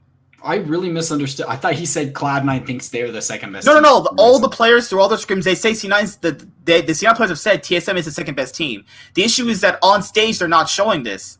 This is a gamers channel. LOL. Well, oh no, Maddie, this is for League of Legends. It's been a game that's been part of my life for literally 6 years, and it's given another part of my life meaning. So, yeah, that's pretty much it. I mean, there's supposed to be other gaming things here. I was supposed to play Apex, but that actually hasn't happened yet. We're supposed to play Uno more often. Don't ask me anything. I'm not playing games with you because you're trash at all of them. What do you mean? I stomp you in every single game, and then gets mad. He goes, oh, I just had a bad game. Yeah. Blade needs to stop feeding. Broken Blade needs to start being a Hanser from like 2017 if he wants to participate, dude. Like, he's just not very good right now. I mean, I'd like to see a team like more centralized around a comp that like has him on a carry. Okay, because he's not like extremely good at doing these. Like, he's not good at being that kind of off-roll, kind of supportive top laner. I don't like it. I don't know what you think about it. Again, I mean, I think that my big problem is still their comps. You can carry through top lane. That should be his thing, though. He's just not a flexible player, though, and that's very exploitable in draft phasing. I mean, I think the problem is not that they're getting exploited in draft. It's that they're not choosing to play around it. Like, it's the dumbest thing, dude. It's like, why would you play around double if two, again, in this specific meta, it is not designed to play around ADCs in comparison to Broken Blade, who is one of the stronger top laners carry-wise, and is probably meta-wise, the proper way is to play around topside. Like every one of the best teams in the world plays around topside, yet TSM doesn't, and they lose games purely like based off getting ganked bot. Like, I mean, I don't get it. I don't get why they shifted their identity so drastically in the span of less than like a month. But it's not. People are gonna say, "Oh yeah, I mean, it's Parth drafting. The Parth is their head coach now, so you know his drafting was never the best thing about TSM, even when they were winning championships. You gotta understand that TSM won championships back in the day because they had like all the best players relatively, so that's also something there too. But that's pretty much it for tonight. It was just the LCS. Yeah, EU did not play this week. Oh yeah, Yuki asked for the Origin thing. So Origin is replacing Destiny in the starting lineup with Jack Troll. I mean, I don't really know what to say about that, man. Like, it's just not. I guess they're just gonna get worse then. I guess they're just gonna. They're probably gonna get worse. I don't know. They think Jack a veteran Troll just been getting tossed around, so I don't know. I mean, they think that. They think that a more veteran voice is going to be the better thing on Origin right now. So I have no idea, man. Uno sounds lit. He's not good at Uno. You don't want to see that. We'll do game streams of Uno. I promise it will happen. But I always win. And he's like, "Oh my god, you got lucky." Like it's like, "Oh my god, dude, just hold your L like you normally do when you play against me, and it's all good." I'm just trying to. You calling me on to talk about living this fantasy like the entire thing. I'm not trying to talk about that stuff. Oh my god. Oh, but if you guys do watch this as a VOD on the channel, then please like the video, because when you like the video, it shows up recommended. So let's say you watch like Tyler 1, then if you like the video, then this becomes more recommended after you watch someone big. That's the point of the likes. And the reason why I know this is because when I've asked for like likes on my main channel, other people who've been subscribed, they've showed me that I'm more recommended now through all the likes I've been getting. And YouTube just messaged me today on my main channel. They're like, all the likes and all the comments have been driving up the channel's traffic. So if you guys like the video and comment, it drives the traffic up. I am not kidding. They just told me today. That's how my main channel's been popping off. So yeah, that's pretty much it so far. I feel like it doesn't matter. You kind of went in deep right there. I mean, I think again, it's a good thing to have. Like, are you pretty much done at this point? Is there anything in the LCS we gotta talk about? There's what other team? The only team that really pissed me off this week was CLG. Like, god damn, they look like crap. They look like just complete crap. But we did talk about CLG. What about let's pick a random team we haven't really talked about. Let's go over just one of them quickly. What about Evil Geniuses? I mean, I think Bang is still one of the best ADCs in the league, so there's that. All right, what do you think about Evil Geniuses as a team? As a team? I mean, that's all I can say. Why do you always do that? What do you think about Evil Geniuses? Well, I think Bang is great. I mean, do you want me to pick apart their whole team piece by again? I'm not good enough at that. On top of I can tell you, now you're selling yourself short. They win 0. Okay, so they win 0-2 this week. They lost to CLG and they lost to Golden Guardians. They've lost, first of all, their ability to play around. What's his name? Can't even remember the mid laner's name. What's the mid laner again? Jusuke. He's been not even his playstyle. He's been playing like crap. You have a lot of nice people. I'm very confused. Well, they're from my main channel. They're from my main channel. Actually, deserve this. What do you mean, guys? He needs Mr. Buff Studman needs. Don't say anything to me. What are you about to say? I need what? Oh, thank you, Ashley. You're the best ever. Ashley's a doctor. She's a nurse practitioner. She runs a COVID testing site for the patients to make them feel better. So, yeah, thank you, Ashley, for being a nurse practitioner taking care of us in this difficult time, because apparently now we have to shut down things again. So it's like, ugh. Maddie, how's your DMs? Oh, my God. You guys, they're just having a conversation to themselves. Actually, my DMs before I got to my girlfriend were non-existent because I never got any from any girl. Well, that's just surprising to me. What? Really? Well, your DMs are the same too. What the fuck? We don't get the only DMs you get is from your mom. That is not DMs. Okay, so let's think about this right now. Like, who's gonna catch more fish? The fisherman that's on there out there every single day, or the guy sitting in his car right now?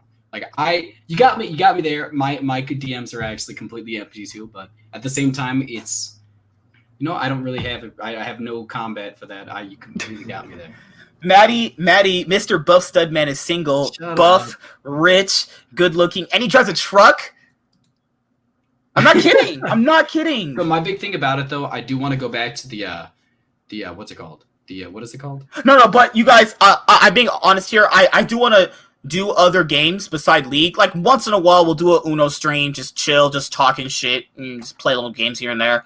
The reason why, you know how, like, Tyler did those, like, Last of Us gameplay? I can't do League of Legends gameplay from this channel right now because my computer just isn't strong enough. So, all the donations I've been getting on my main channel and PayPal, they've been going into my, my new tower that I want to get. So I want to get a new tower, actually, that's way stronger. So you have to replace the motherboard, like I told you. I don't know why you can. No, sorry. Was it? Did I say tower? No, motherboard. The tower is a difference. You don't want to buy a whole new tower because you have decent pieces in there. That's what I got you. I need to get you another 8 gigabytes of RAM, and then I think at that point in time you have a micro graphics card, so I have to get you something either like. Are we ever gonna get this? Did you order that part for this thing? This third monitor? The third monitor? Oh, I did not. You're right. Okay. I forgot to do that. I was gonna order it, but then I was looking at all the wrong cords, and I was like, okay, I don't want to actually pick the wrong thing. DVI to HDMI converter. That's all you need. Or not DVI. A display port to HDMI. That's what you're gonna need, a converter to that. So, yeah, that's pretty much it. But new motherboard, I don't know why I said tower. I get computer parts mixed up so much. Motherboard and more RAM. So I need 8 gigs of RAM and a new motherboard. So that's pretty much it. I'll do, like, gameplays of me playing League and we're just talking and chilling. I have no problem with that. My computer just won't handle that. So that's just kind of why I can't do it right now. People have asked me for it. They're like, well, we know you're not that good at League, but are you going to play it ever on the channel? Like, yeah, I just can't really do it at the moment. That's kind of why. So, but yeah. We can play other games. He wanted to play this fucking pirate game where we're basically just doing nothing but killing each other. He said, hey, can you drive? I drive. He's like, he just yells at me every single time we're driving. It's like, oh my god. Okay. There's literally 600, like 90% of the screen is open water, yet you somehow dive. You crash into the one piece of the like screen that's a wall. Like, I didn't want to play with you after that. I have not played with you since because I don't know how you did that. Oh my lord! If you guys see me actually feed at League, it's a work of art. Actually, I took a break from League. I haven't played in a couple weeks. I'm gonna start playing tomorrow. I want to start playing again because it's fun. Playing League is just fun to me. So that's just how it works. But yeah, other games are fun too. I'll do gameplay of me playing League and you guys just talking. That's fine. You guys can scheme me school on some kids. But yeah, if I play Uno with y'all, it's over. Oh damn! Oh my goodness. MSK, you be killing them like that? Like what? No. Just like destroying the kids at League. No. Like some days I'm really good, and then some days I'm basically feeding harder than the Red Cross. It's just, some days I am the definition of a coin flip player. I'm either gonna win you the game or lose you the game. That's pretty much how it is. So. I've definitely been there for the losing the game aspect. I have not met that winning the game one though yet. What? I beat you every single time we played. What are you talking about? I could pull out I could give you an account right now to 1v1 me on. Against you in the middle of your stream. Oh my god! Wait, if we're ever playing Uno, like if we're just having a chill Uno stream, you guys can join, just play. So I'm not losing, so it doesn't matter. So it's all basically perception at that point. You guys can think you're gonna win. But you're not. I'm number 1. You're number 2. I'm number 1. You're number 2. I don't even know why either one of us are we lost to the bot 6 times in a row. So let's not act like I hadn't played Uno in like 4. I hadn't played Uno in like almost 4 years. I was rusty. It's not a complicated game, dude. It's not a complicated process. I was rusty. I played Uno in 4 years off the board games that we used to play at church. That does not count. What? MSK, do you get Fortnite lessons? I have not played Fortnite ever. I'm just not good at that game. Because I've never played it, but that's just it. I've never played Fortnite actually. I don't really get the hype around Fortnite though. It never has appealed to me. Would I ever play it? I'll probably dibble and dabble in it once in a while. I'll play it ever. If you want to play it, I'd play it, but I definitely will not be good at it. I'm always number 1 in everything I do, MSK. Oh my god. No. You guys are losing Uno. Like, why would I just randomly lose Uno? Come on. Like, he said we lost the bot 6 times. That's true. He's not lying. No, Matty James, Mr. Buff Studman plays. Don't act like I'm good at FPSs, man. I got old man reaction times. Like, I'm not even old. I just can't react to stuff very fast. I've always had it. I really think we have old man mechanics now. What? I think we have literally old man mechanics. It's like, dude, I'm not kidding though. The last time I played League, I knew how to react to something, but my hands just weren't doing it. I don't know what the hell that is. Like, am I just getting older where I'm not reacting to stuff? No, they have a term for that, actually. Okay, well, what is it? Stupidity. Because you're stupid. Oh yeah, you're so funny. I got you. Yeah, but who has more sex around here? Neither of us. I don't know, man. You got me. Do you? All right. So, do you agree that Suicide Squad is better than the Dark Knight? The word that you repeated like 6 times, I did not think that was gonna be a fun conversation. But no, I mean, I think the big problem, like, what is it? The Suicide Squad. You didn't say anything to me. Do you think Suicide Squad is better than the Dark Knight with Heath Ledger's Joker? I can't say with a straight face. Okay, I had this friend. I had this friend in a live stream where I think he said he was more entertained by Suicide Squad than the Dark Knight. I was like, I got wrecked so hard. I mean, I just feel like he hasn't watched it. Then I don't think that's possible. That's not an actual thing. Dude. I was like, there's no way Jared Leto's Joker is better than Heath Ledger's Joker. That's not even possible. Like, that's not even quantifiably possible. Don't you dare use that word again. What do you mean? I can use big words. No, don't do it. Oh my god. I hate when you do that. What was the word last month? You had a word last. I watched Batman Begins. That is probably my second favorite one. That's one of the best origin stories for any superhero movie. I still think the one with Bane, the third one, was the worst one. But he tried to say it wasn't his opinion; it was somebody else's opinion. There's absolutely no. He said no. Yeah, I forgot. No. That's about my friend who said that. Oh, he said it wasn't his opinion. It was someone else's. The reason why the VOD isn't up on the channel is because I deleted it. Because my mind was wrecked. I was just like, fuck, god damn, no one would ever take me seriously if I told them one of my friends said Suicide Squad is more entertaining than The Dark Knight. I don't believe that I feel like he just didn't watch either one of them. Like, no, but to be fair, DC's bad movies, they do have a good entertainment, factor to them. They do that. Like, their bad movies are entertaining, but like, if you're talking about quality movies, are not good. Like, I don't know what you just said. What? No. They're bad, but they're not. Would you agree that Man of Steel is entertaining? You keep asking me this, and that's still one of my. I loved Man of Steel. I don't know why you keep asking me. But it's not a good movie. Still, at the end of the day, I don't agree with that in the slightest. Good lord, I've wrecked him on every debate we've ever had about this movie. No, hold on. There was flaws inside of the movie. He thinks Thor Ragnarok is good. Like, come on, guys. Okay, that's just stupid. Who else even doesn't think that you need to stop? You keep having these conversations. Who doesn't think that Ragnarok was good? Like, that doesn't even make sense. It's only funny. I rewatched it like a few days ago. It's just funny. Oh yeah, that's the only reason why you like it. It was a good story. That's wrong. Trash story. No, okay, it's not as bad as M and the Wasp. Let me tell you about it. It's not a trash story. It's not a good superhero story. It's basically like, how do I say this? I don't know. Nightbot. I could do this all day, spamming emotes. Oh my god, Nightbot. Oh my lord. I don't know. It's just not. I don't think the movie was that good. Like, it's just only funny. Like, you talk to people about Thor Ragnarok, and it's like, why do you like it? Oh, it's funny. I've never once said that. I still think, like, you really just like to. No, you know what? Like, it doesn't. I don't know what your problem with Thor Ragnarok is. I point out things that I like about it, and you consistently just say it's funny. Why do you do this? Because that's the only thing it's good for. It's not true. It's literally, first of all, but originally he said he enjoyed Suicide Squad more, and then 30 minutes later he tried to say it was his opinion. It was backtracking like crazy. It was so funny. Oh my god, that stream was funny. But I deleted it because my audio was really bad in that one, so I didn't want people obviously hearing that. But it was just you fixed the Discord stuff, correct? Yeah. Everything's good. No, but I do want to. Mike, can you set up the League podcast Discord to get notifications? Because they say they don't even get notified when I do videos. They just muted the channel. Then I get notified constantly. Like, No. Of not the one we made for the main one. I need to make one for the League podcast group that's bigger. But we'll do that later. That's later. It's called Way of Life, correct? No. It's called League Podcast Group. The one you're not a part of. Then what? So I have to work on that one too. Why do I always have to set up your Discord channels?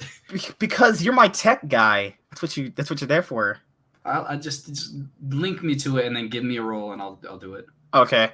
But I mean, it's just Man of Steel. It's entertaining, but I wouldn't call it like it doesn't have a good story. It's not a good Superman movie per se. Okay, so your only thought process behind saying this is a bad movie is like it's a dark Superman and that's not good, and you never give actual Superman, uncharacteristic. You have to make let his dad die in front of him.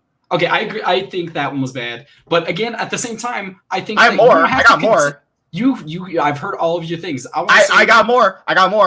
I only just use the baseline because I try to not throw. You can't throw everything out there when you're having a debate. Why would I do that right now? You like first of all, I don't think you need a carbon copy of Superman every single time. I think they could have made the Dark Superman work. They just chose to not make it actually a possible, like a decent one. They consistently made improper choices in the storyline. Like literally, what was the reason? What are we talking about? I don't. Oh well, the topics are over. Oh no, the topics are over. We're just chilling right now because my friend, we're gonna collab right after this is over. But he's gonna be done with. He's reading One Piece right now. He said he'll be done in like 20 minutes. So we're just talking and chilling. Oh, I see. You're using me to pass time. I get it. Oh no. Thank you, Maddie. Thank you. I won't talk to somebody like that. Someone agrees with me. Oh my god. The only way Thor Ragnarok is unwatchable is if you. I don't really know. I mean, I don't think that's. Oh, Ryan! No, I like Brightburn. I like Brightburn actually. I like it though. Brightburn is basically what Man of Steel is, except he's actually evil. Like that's just me, but no. Remember how Zod wanted to go to Earth, and his plan was to obviously do something with the radiation, the radiation and stuff like that, right? So why would he? If he's a god, if there are gods on Earth.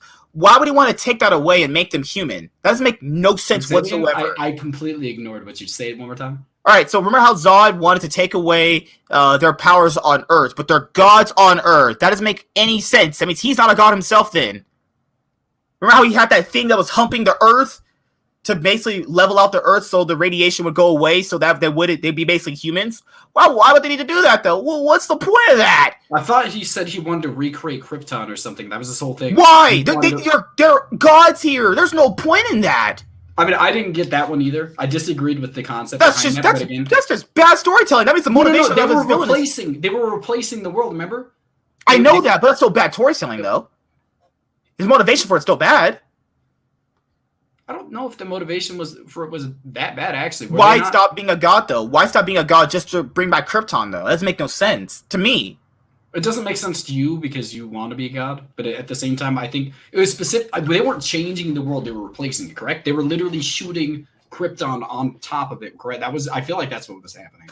I'm not 100% sure what was happening anymore. I haven't watched it in years, but I mean, fight scenes are great. Man, it still has some great fight scenes. Oh my god, those are pretty good. Your choice between saying, "Oh my god, I can't believe he killed him," I hate Superman when he doesn't kill people. It's the dumbest thing. I hate that so much. It's the dumbest reason. Thor Dark World is unwatchable. It is. That is actually true. I actually like everything with Thor in it, so I don't care too much. But it is the worst movie. He calls himself a Thor fanboy. So Ragnarok is a good story. It has comedy, it has emotion, it has sad moments like the whole part. His father before he died, Loki found peace with his father. Thor's emotional arc.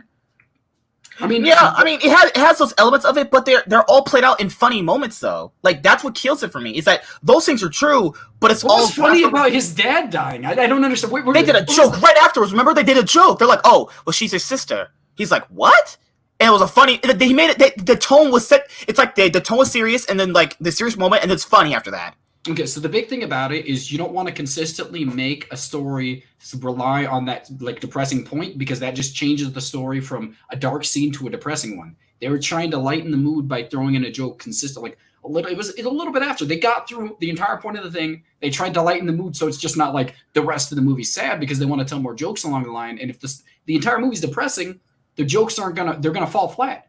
Like I don't even know what Brightburn is. I'll be real. Brightburn is it's like I'd actually watch it if you like Superman. I watch that. I do like Superman. It's like if you think about Superman evil, and if he didn't have a good side to him, and he just actually Well, it just sounds like a villain. Then I don't know. I mean, Injustice Superman. Injustice Superman was exciting because the reason that he chose, like, I'm sure there's a storyline developed into Brightburn. I just feel like, is there characters to be able to stop him? Who's stopping Superman? Is Brightburn just actually Superman? I haven't watched it in a while, but from what I remember, pretty much. I mean, like, I don't want to spoil the movie because I think you'll like it, but you know. You think I'll like it?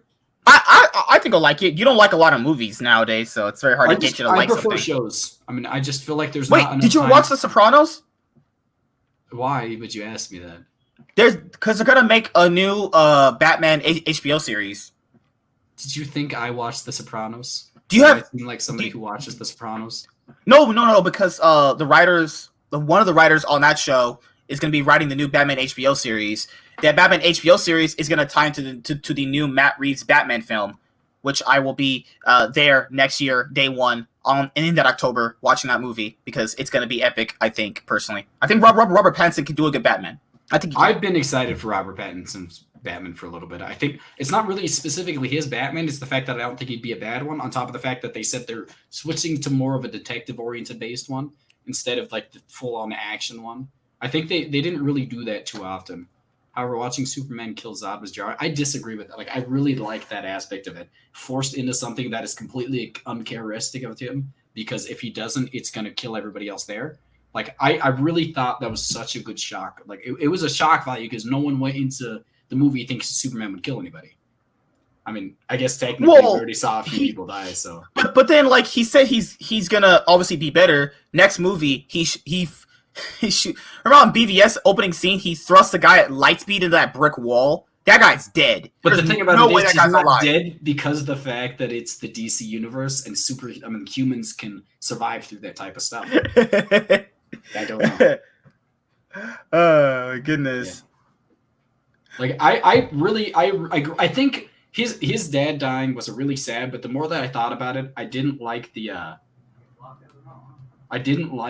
thought process behind it. Like, I do agree that the reasoning behind don't show yourself because something, maybe, I don't know. I feel like him telling his son too often not to save people. Well, remember, they tell him in Man of Steel, they said, if you reveal yourself to the world, they're going to hate you.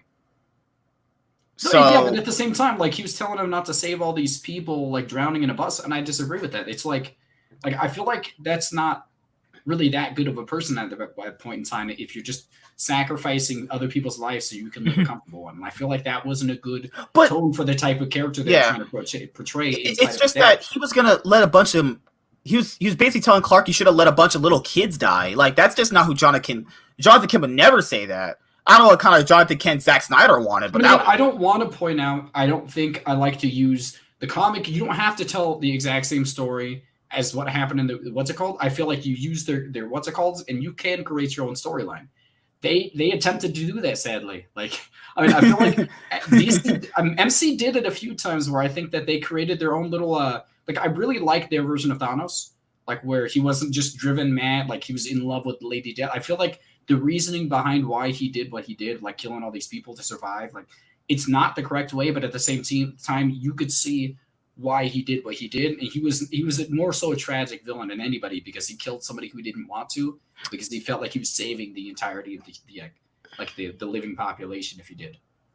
Brightburn is about a evil Superman-like child. Now, I know he'll like that. He likes the darker Superman. I like the more stand-up, uptight Justice League, Boy Scout Superman. That's who I like. He likes the Superman that gets down and dirty and kills people. I'm like, that's not really Superman, but hey, you have your own preferences, and that's because I don't like to put stuff in the molds that are kind of predefined. It just gets boring because the storylines get kind of stale obvious at that point. Yeah, it's just obvious what's going to happen. Remember that animated maiden movie where Superman fought those 5 other guys? That was a traditional that was Superman. Great. I really like that one. But I agree with that one. Like, that one is like, I like him traditional. I like Superman. I like Superman traditional. That's just me. I like him traditional. I do like traditional Superman, but having such like a stagnant, like more so a stiff character, it doesn't really give you like areas to where you can like switch up. Like you can't really like he's not a versatile character that way. I don't think, at least. Like you kind of know what his choice is going to be before he does everything. Yeah, guys, we got 10 minutes left because he's almost ready. What's my favorite MCU film? My favorite MCU film, still to this day, nothing's ever topped it. My favorite, I've already told you guys. I'm going to do a top 10 list very, very soon for it on my main channel. My favorite film is, you guys have seen it before. If you know me, I've already told you. It's Captain America Civil War. That's my favorite. That's my favorite MCU movie. You know what my least favorite one? Ant-Man and the Wasp. No, that is actually trash. Out of the major ones that like out of the Captain America series specifically, I disliked Winter Soldier the most. Like I feel like I'm the only one that's ever thought like everybody else loves this movie, but like, I like it. I think it's definitely top 5 material. Every time I talk to somebody, it's like they're one of their favorite movies, and I didn't like it. I just didn't enjoy the movie at all. Like I don't know. I don't know. I don't really have a reason. You're about to get timed out in your own chat, idiot. It's number 2 on my list, followed by Civil War. Avengers. Yeah, Civil War's my favorite. Oh no, the first Avengers is so good. First Avengers is so good. Fun. I really like that one. I mean, there's a lot of. Why did they get progressively worse in each movie though? It feels like each Avengers movie got worse. It was just one bad one, man. It was literally just. No, it would be like if you rank them, it'd be Avengers, Endgame, Infinity War for me, and then it'd be Age of Ultron at the bottom. Or maybe if you swapped them, I don't know if I would have Infinity War till the bottom, though. I mean, Age of Ultron had good moments about it, but, you know, that's just me. No, not you, MSKU and your friends. He pays me to be on here. What do you mean? I'm a paid friend. Yeah. That's why he's stopping it specifically in 10 minutes, because that's when the time runs out, and I'm just going to leave. He's like my hooker. He'll do whatever I say. Okay, that is just not fair to me. Wait, would I be your hooker? I would not pay for you. What do you mean? What? If you were gay, you would not choose me? I'm saying right now that I'm not like rich, but I have enough money to where I could at the very least be a little choosy in comparison. I would not choose that. Yeah, 2012 Avengers. I remember we watched that together when it came out. Oh man, it's still amazing. That one, we watched Ultron 2, I think, together too. Yeah, like people were so hyped for Age of Ultron. That was like almost like but the sequels always never live up to the originals. It never happens. It rarely does. You mean like Batman? Dark. I mean that's like okay. There are exceptions to the rule, obviously, but more or less, so sequels do not live up to the original. Like Amazing Spider-Man 2 to the Amazing Spider-Man. Winter Soldier's trash. Iron Man 2 to Iron Man 1. Imagine. Iron Man 1 was trash too, though. Okay, you're actually okay. I don't even know what you've lost your brain at this point. I don't know. I didn't like Iron Man 1 either. You like Iron Man? What? I didn't like Iron Man 2 at all. But I mean, I just like you're about to get timed out, dude. I'm gonna have to untime you. Stop! I don't want to have to type stuff in. You don't even know how to untime yourself out, do you? Oh, Beatbot, stop spamming emotes. What? Nightbot hates me. Nightbot is secretly racist towards black people. You could have literally just typed in the stupid in the Way of Life esports, but instead you chose to throw in this one. No. I'm just good lord. I forgot stuff. There's this. I don't know. Civil War just does it for me on every single level. Like basically all the characters had been building up certain tensions with each other. A lot of storylines were getting built. And then in Civil War, it all just came together so well. Black Panther, Spider-Man was his best in that movie, let's be honest. And then Captain America, you had Iron Man doing it. It's just a great movie. That's why it's number 1. I'll go into that more in detail, obviously, on a list. But yeah, that's my number 1. It's Black Panther is up there in top 5 material. Black Panther is great, too. We watched Black Panther in the theaters, too. People loved it. People liked it. Do you think that T'Challa got outshined by Killmonger in that movie? I mean, I think Killmonger had such like I wouldn't say relatable, but like such like you could see why he turned into the character he did. Like I genuinely I really did like his character. I don't think like T'Challa again was a basic like hero at the same time. Like I really liked when they twisted it on his head where he actually completely didn't like when he went into that old place where he saw his past relatives. They didn't just try and say, "Oh, this is they didn't try and justify what he did. He just called his parents evil for what he did, Like I did like that aspect of it. They weren't just willing to like. But how did they let this random dude just come in there into their kingdom? And he went into where they have their the little palace where all the royalties there, and he went inside of there. How does that happen? A random person. Are you asking me how it happens? Because that's literally the plot of the movie. I mean, he does get in. I mean, I know, but like that's just weird. The entire plot was him building up to getting to there. I really liked how they flipped it. Like I really thought that old white dude, whatever his name was, that played the guy from Walking Dead, was going to be the main villain, and then they killed him off. Like they killed him off. Like, Ulysses Claw. Yeah, they just like, you don't see movies like that usually. They put so much backstory. They put a lot of like foreshadowing into this guy, and then they just killed him off. And that was such a great, like in my opinion, that was a great move. It was like, I did think like the guy was a good character, but like at the same time, that's not exactly how I expected it. Like I didn't expect it to play out like that, and that's something I enjoyed watching. What else is a great movie that people? I mean, I think people really okay, guys. This is the last one because I'm about to head out. But the most underrated MCU movie that did do dark stuff and was funny. People never give it the credit it deserves. I think I really like Doctor Strange. I like that movie. It's a wasted potential. What's a wasted potential? You know, I agree. Ulysses Claw. I think he was he was a kind of unique character, but again, like killing off a character, even when you think that he might be a solid character, like it's not like they developed him insanely. Like they gave a lot of foreshadowing, built him as the big bad guy, and he eventually wasn't even the big one. And then they gave like, I feel like the storyline they gave Killmonger made him a better character than Ulysses, whatever, Claw. Doctor Strange, I think it's the most underrated because it has great storytelling to a certain point. Then you get to see his transition becoming a cocky surgeon to a humble guy who loses his hands and he has to become a wizard. And then during the movie, they kill off the white lady and she is literally flipping in the air and she dies. I mean, that's pretty dark for some Disney movies. Let's be honest. That's dark as hell. Doctor Strange, a Disney movie. I mean, but they're ran by Disney though. Yeah, but they don't play out like a Disney movie. Like they never have. No, but I mean, you know the deaths are like ominous. You know how like Thanos was choking Loki?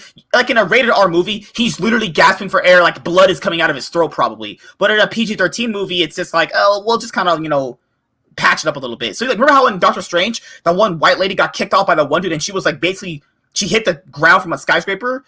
You know how that, like, in a horror movie, that's like blood everywhere. She hit her head to the ground, the concrete. You want to know an actual good scene that I thought was in a bad movie that actually made me not think the movie was terrible? Was the Marvel?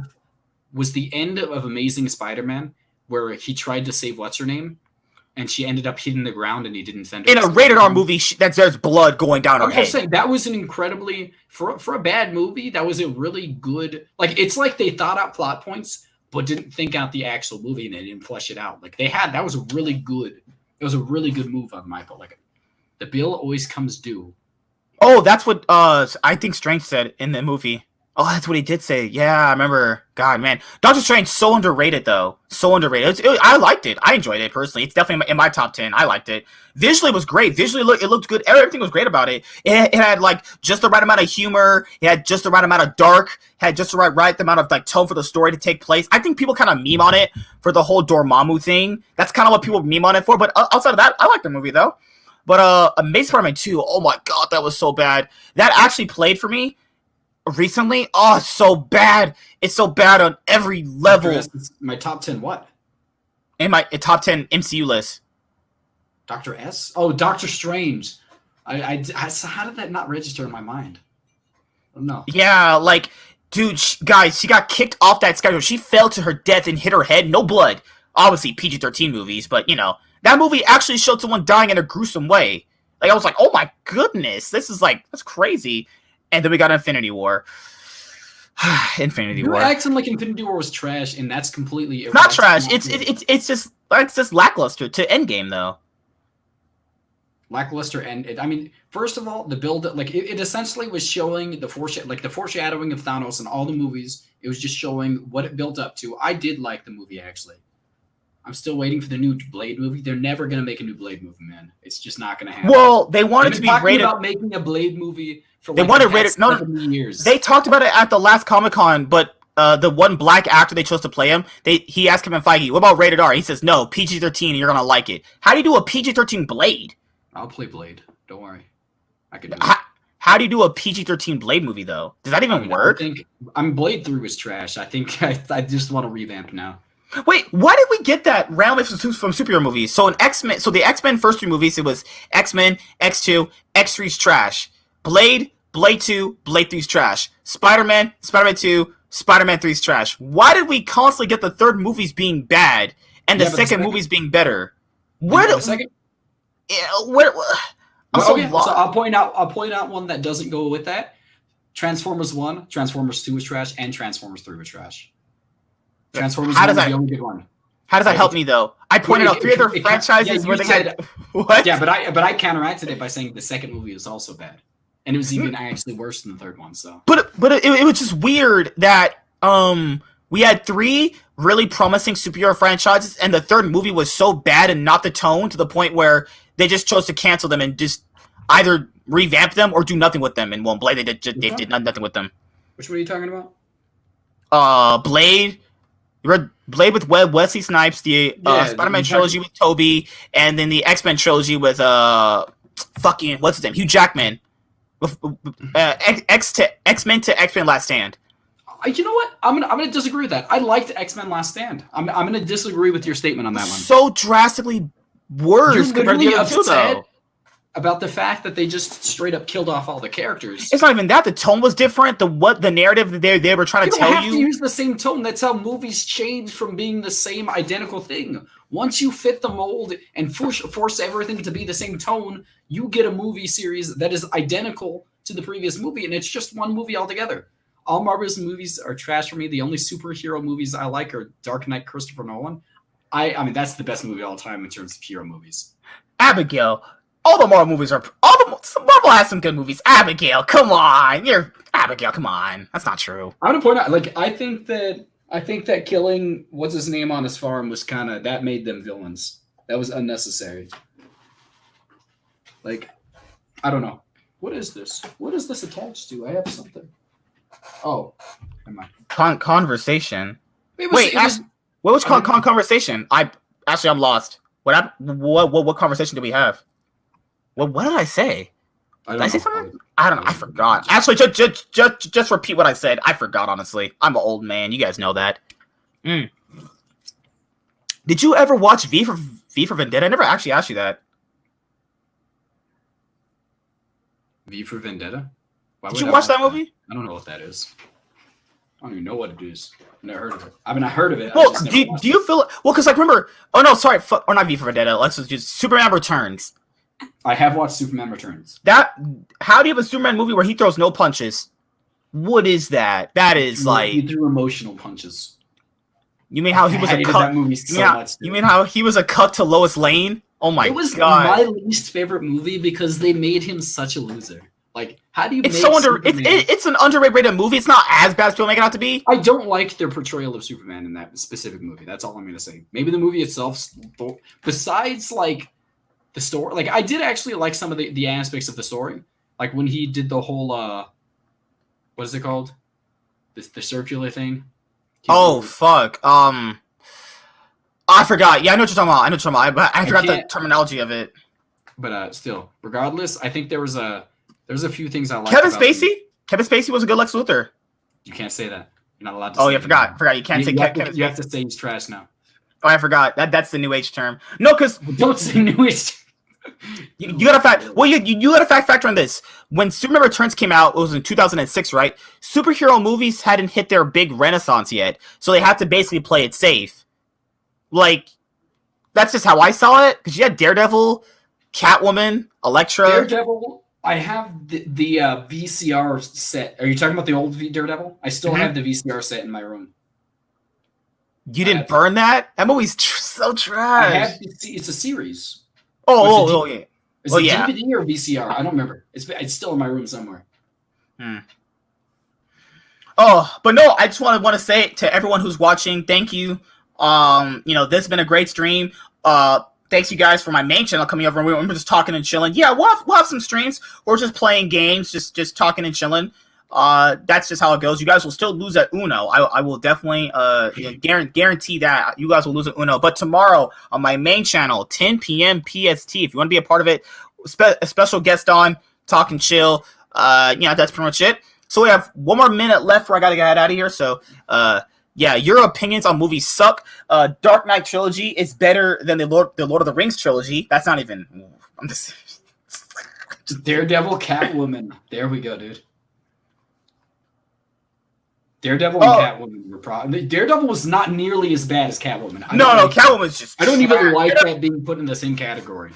I'm not losing on Uno, Maddie. There's no way. I will never lose. Literally, you made it to where I couldn't win. Like sometimes I was about to win, and he made it. He skipped over me so the bot could win instead. He'd literally make it to where he killed himself so I couldn't. I'm not losing in Uno. You guys are getting destroyed. Come on, you guys are losing. DC is still better than the MCU. Abigail, do you like Zack Snyder? Oh, yeah, I don't know. I'm kidding. I'm just kidding, Abigail. I'm just kidding. I'm just kidding, Abigail. Abigail. No, Abigail, are you gonna watch the Zack Snyder DC Justice League cut on HBO Max? It comes out next year, so you're probably happy about that. Wait, do you think that? Okay, let me ask you last thing before I head out of here. So you saw the Joss Whedon Justice League, right? Is that directed towards me? This is you. I'm asking you, sir. You. I don't know. I mean, you've been talking to everyone. I know you. She does like Zack Snyder. So, Abigail, are you gonna watch the Zack Snyder? You didn't even finish our conversation. Oh, hold on. Oh my God! What are you yelling at me? You're so yelly. Oh my God. Okay. So, do you think that I had this bet with a friend today? Okay, this is crazy, right? I think the Joss Whedon directed Justice League is gonna be better than what's gonna be put on HBO Max. I'm not trolling. That's a hot take I have.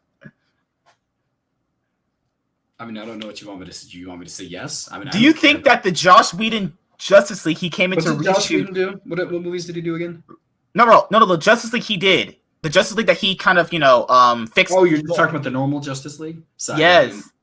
We're having a conversation. He's in the middle of telling me something, and then somebody more important talks to him, so he swaps to talking to them instead. He only resorts to talking to me when he has no other choice, and that's the part that I was trying to stop. But yes, I do think it's probably going to be worse. I actually think you didn't look any guys kissing on this stream.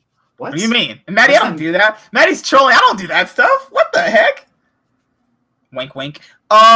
So I think that Joss Whedon's Justice League will be better than what Zack's going to put on HBO Max. I think Zack Snyder's terrible. I don't like him. Zack Snyder's like, oh my God, really? Whoa. No, he directed 300 and Watchmen. I don't care. He's had one good movie out of the 700 he's made. Like he's like Sucker Punch. Sucker Punch is trash. Sucker Punch is straight. Why would you ask me that? What do you want me to say to that? Punch is dog. You didn't even give me a chance. Like you already knew. Evil Dead. Before you asked. Evil Dead. Yes, you do. And half. What is happening? They are exposed. They are trying to. I mean, Maddie, you need to calm down before I school you in at Uno, girl. I'm not even okay. It's an inside conversation. They're fine. I don't look at half naked guys. I do my free time, but that's my own personal business. I'm just joking. I wouldn't be surprised if you do. You talk about weird stuff in my car, so hard to judge. Think. You think it'll be Abigail. You like Zack, and you still think oh wow, that's interesting. I think it'll be worse, but I don't know yet. Hard to judge. Yeah, it's true. But I mean, the budget is small. Zack Snyder. No. They gave them the money he needs to finish it. I don't care. It's still a smaller budget.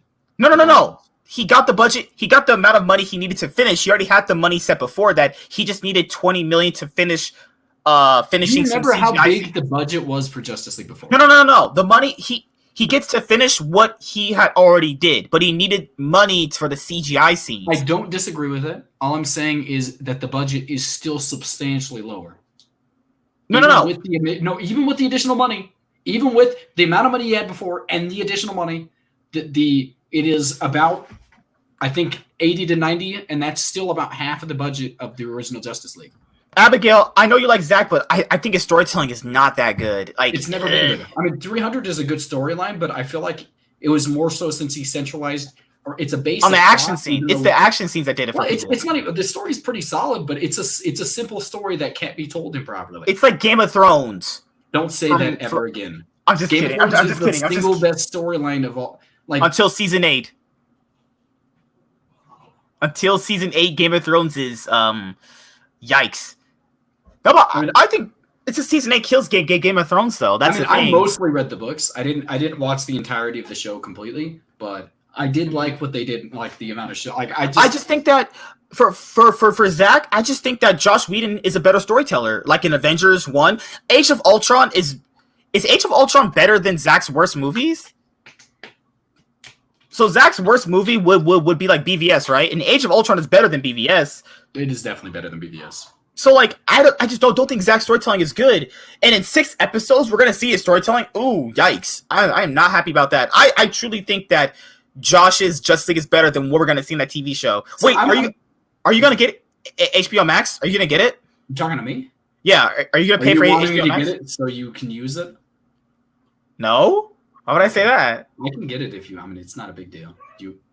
I mean, I'll definitely need it we need it in the future because remember we were supposed to do anime reviews from the channel. You're just trying to bait me in, so I'll get you stuff. I mean, I don't really care about doing videos. I feel like this is the only way you talk to me. So that's. Did you ever watch Shield Hero? Because someone said they wanted me to watch it and review it for them. Whoa, he said it was amazing. Okay, I'll have to watch it for myself then. What about 7 Deadly Sins? Because I have to watch that. It's okay. I mean, it's not terrible. Okay. His name is Thrash. Can't believe.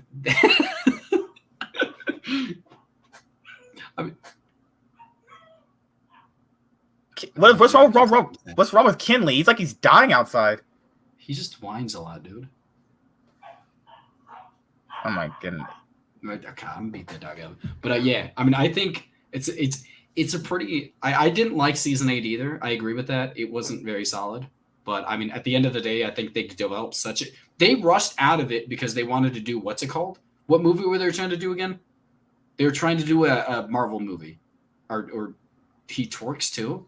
He don't have a butt. How is he about to twerk? My girlfriend says my butt is juicy and fat. Man, you're like a toothpick, like all the way down. Dude. What do you mean? I'm a buff man.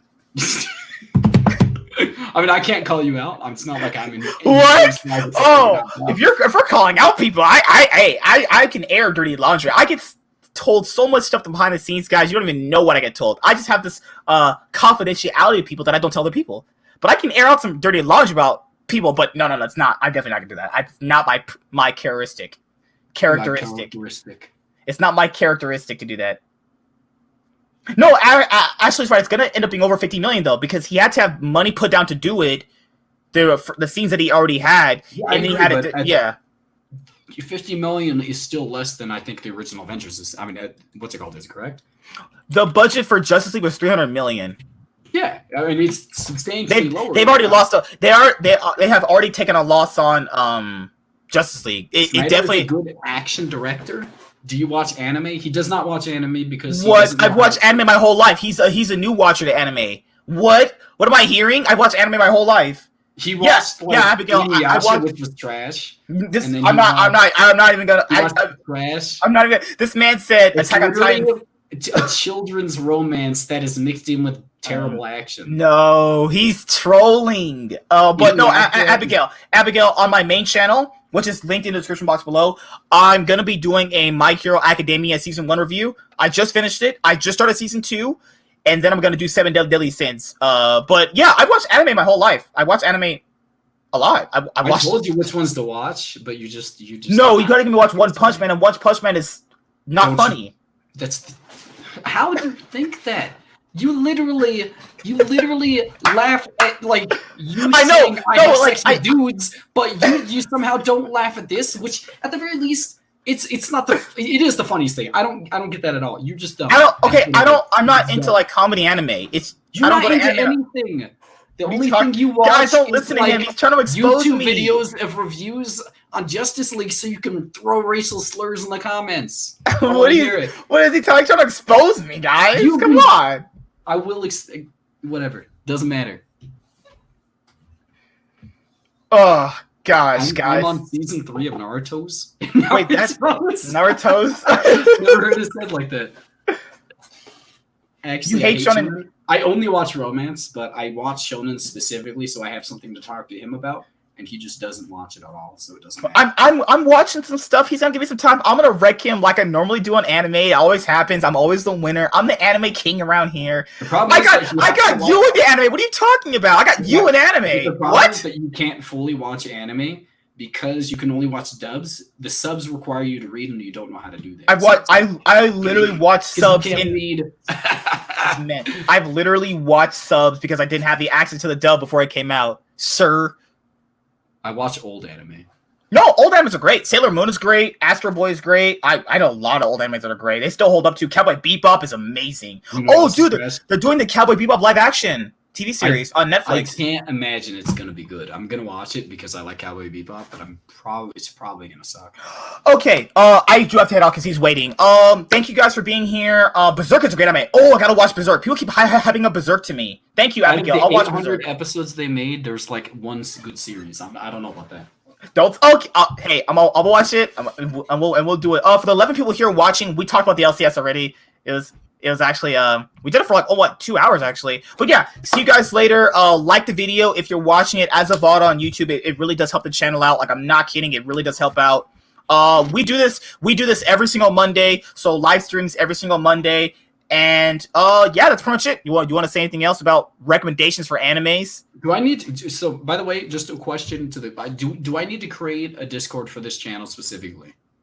No, for the league, the league podcast thing. So there is already a Discord for this one because yeah. All you do is just all you're doing is just setting up notifications. Okay. So I'm gonna set up a general thing in the Discord, and you guys, if you want specific things added to it, just let me know because he doesn't know how to do it, and you're gonna have to tell me. Darker Than Black. Wait, did we ever watch Darker Than Black? Darker Than Black is incredible. I actually really like. Wait, isn't it like 26 episodes?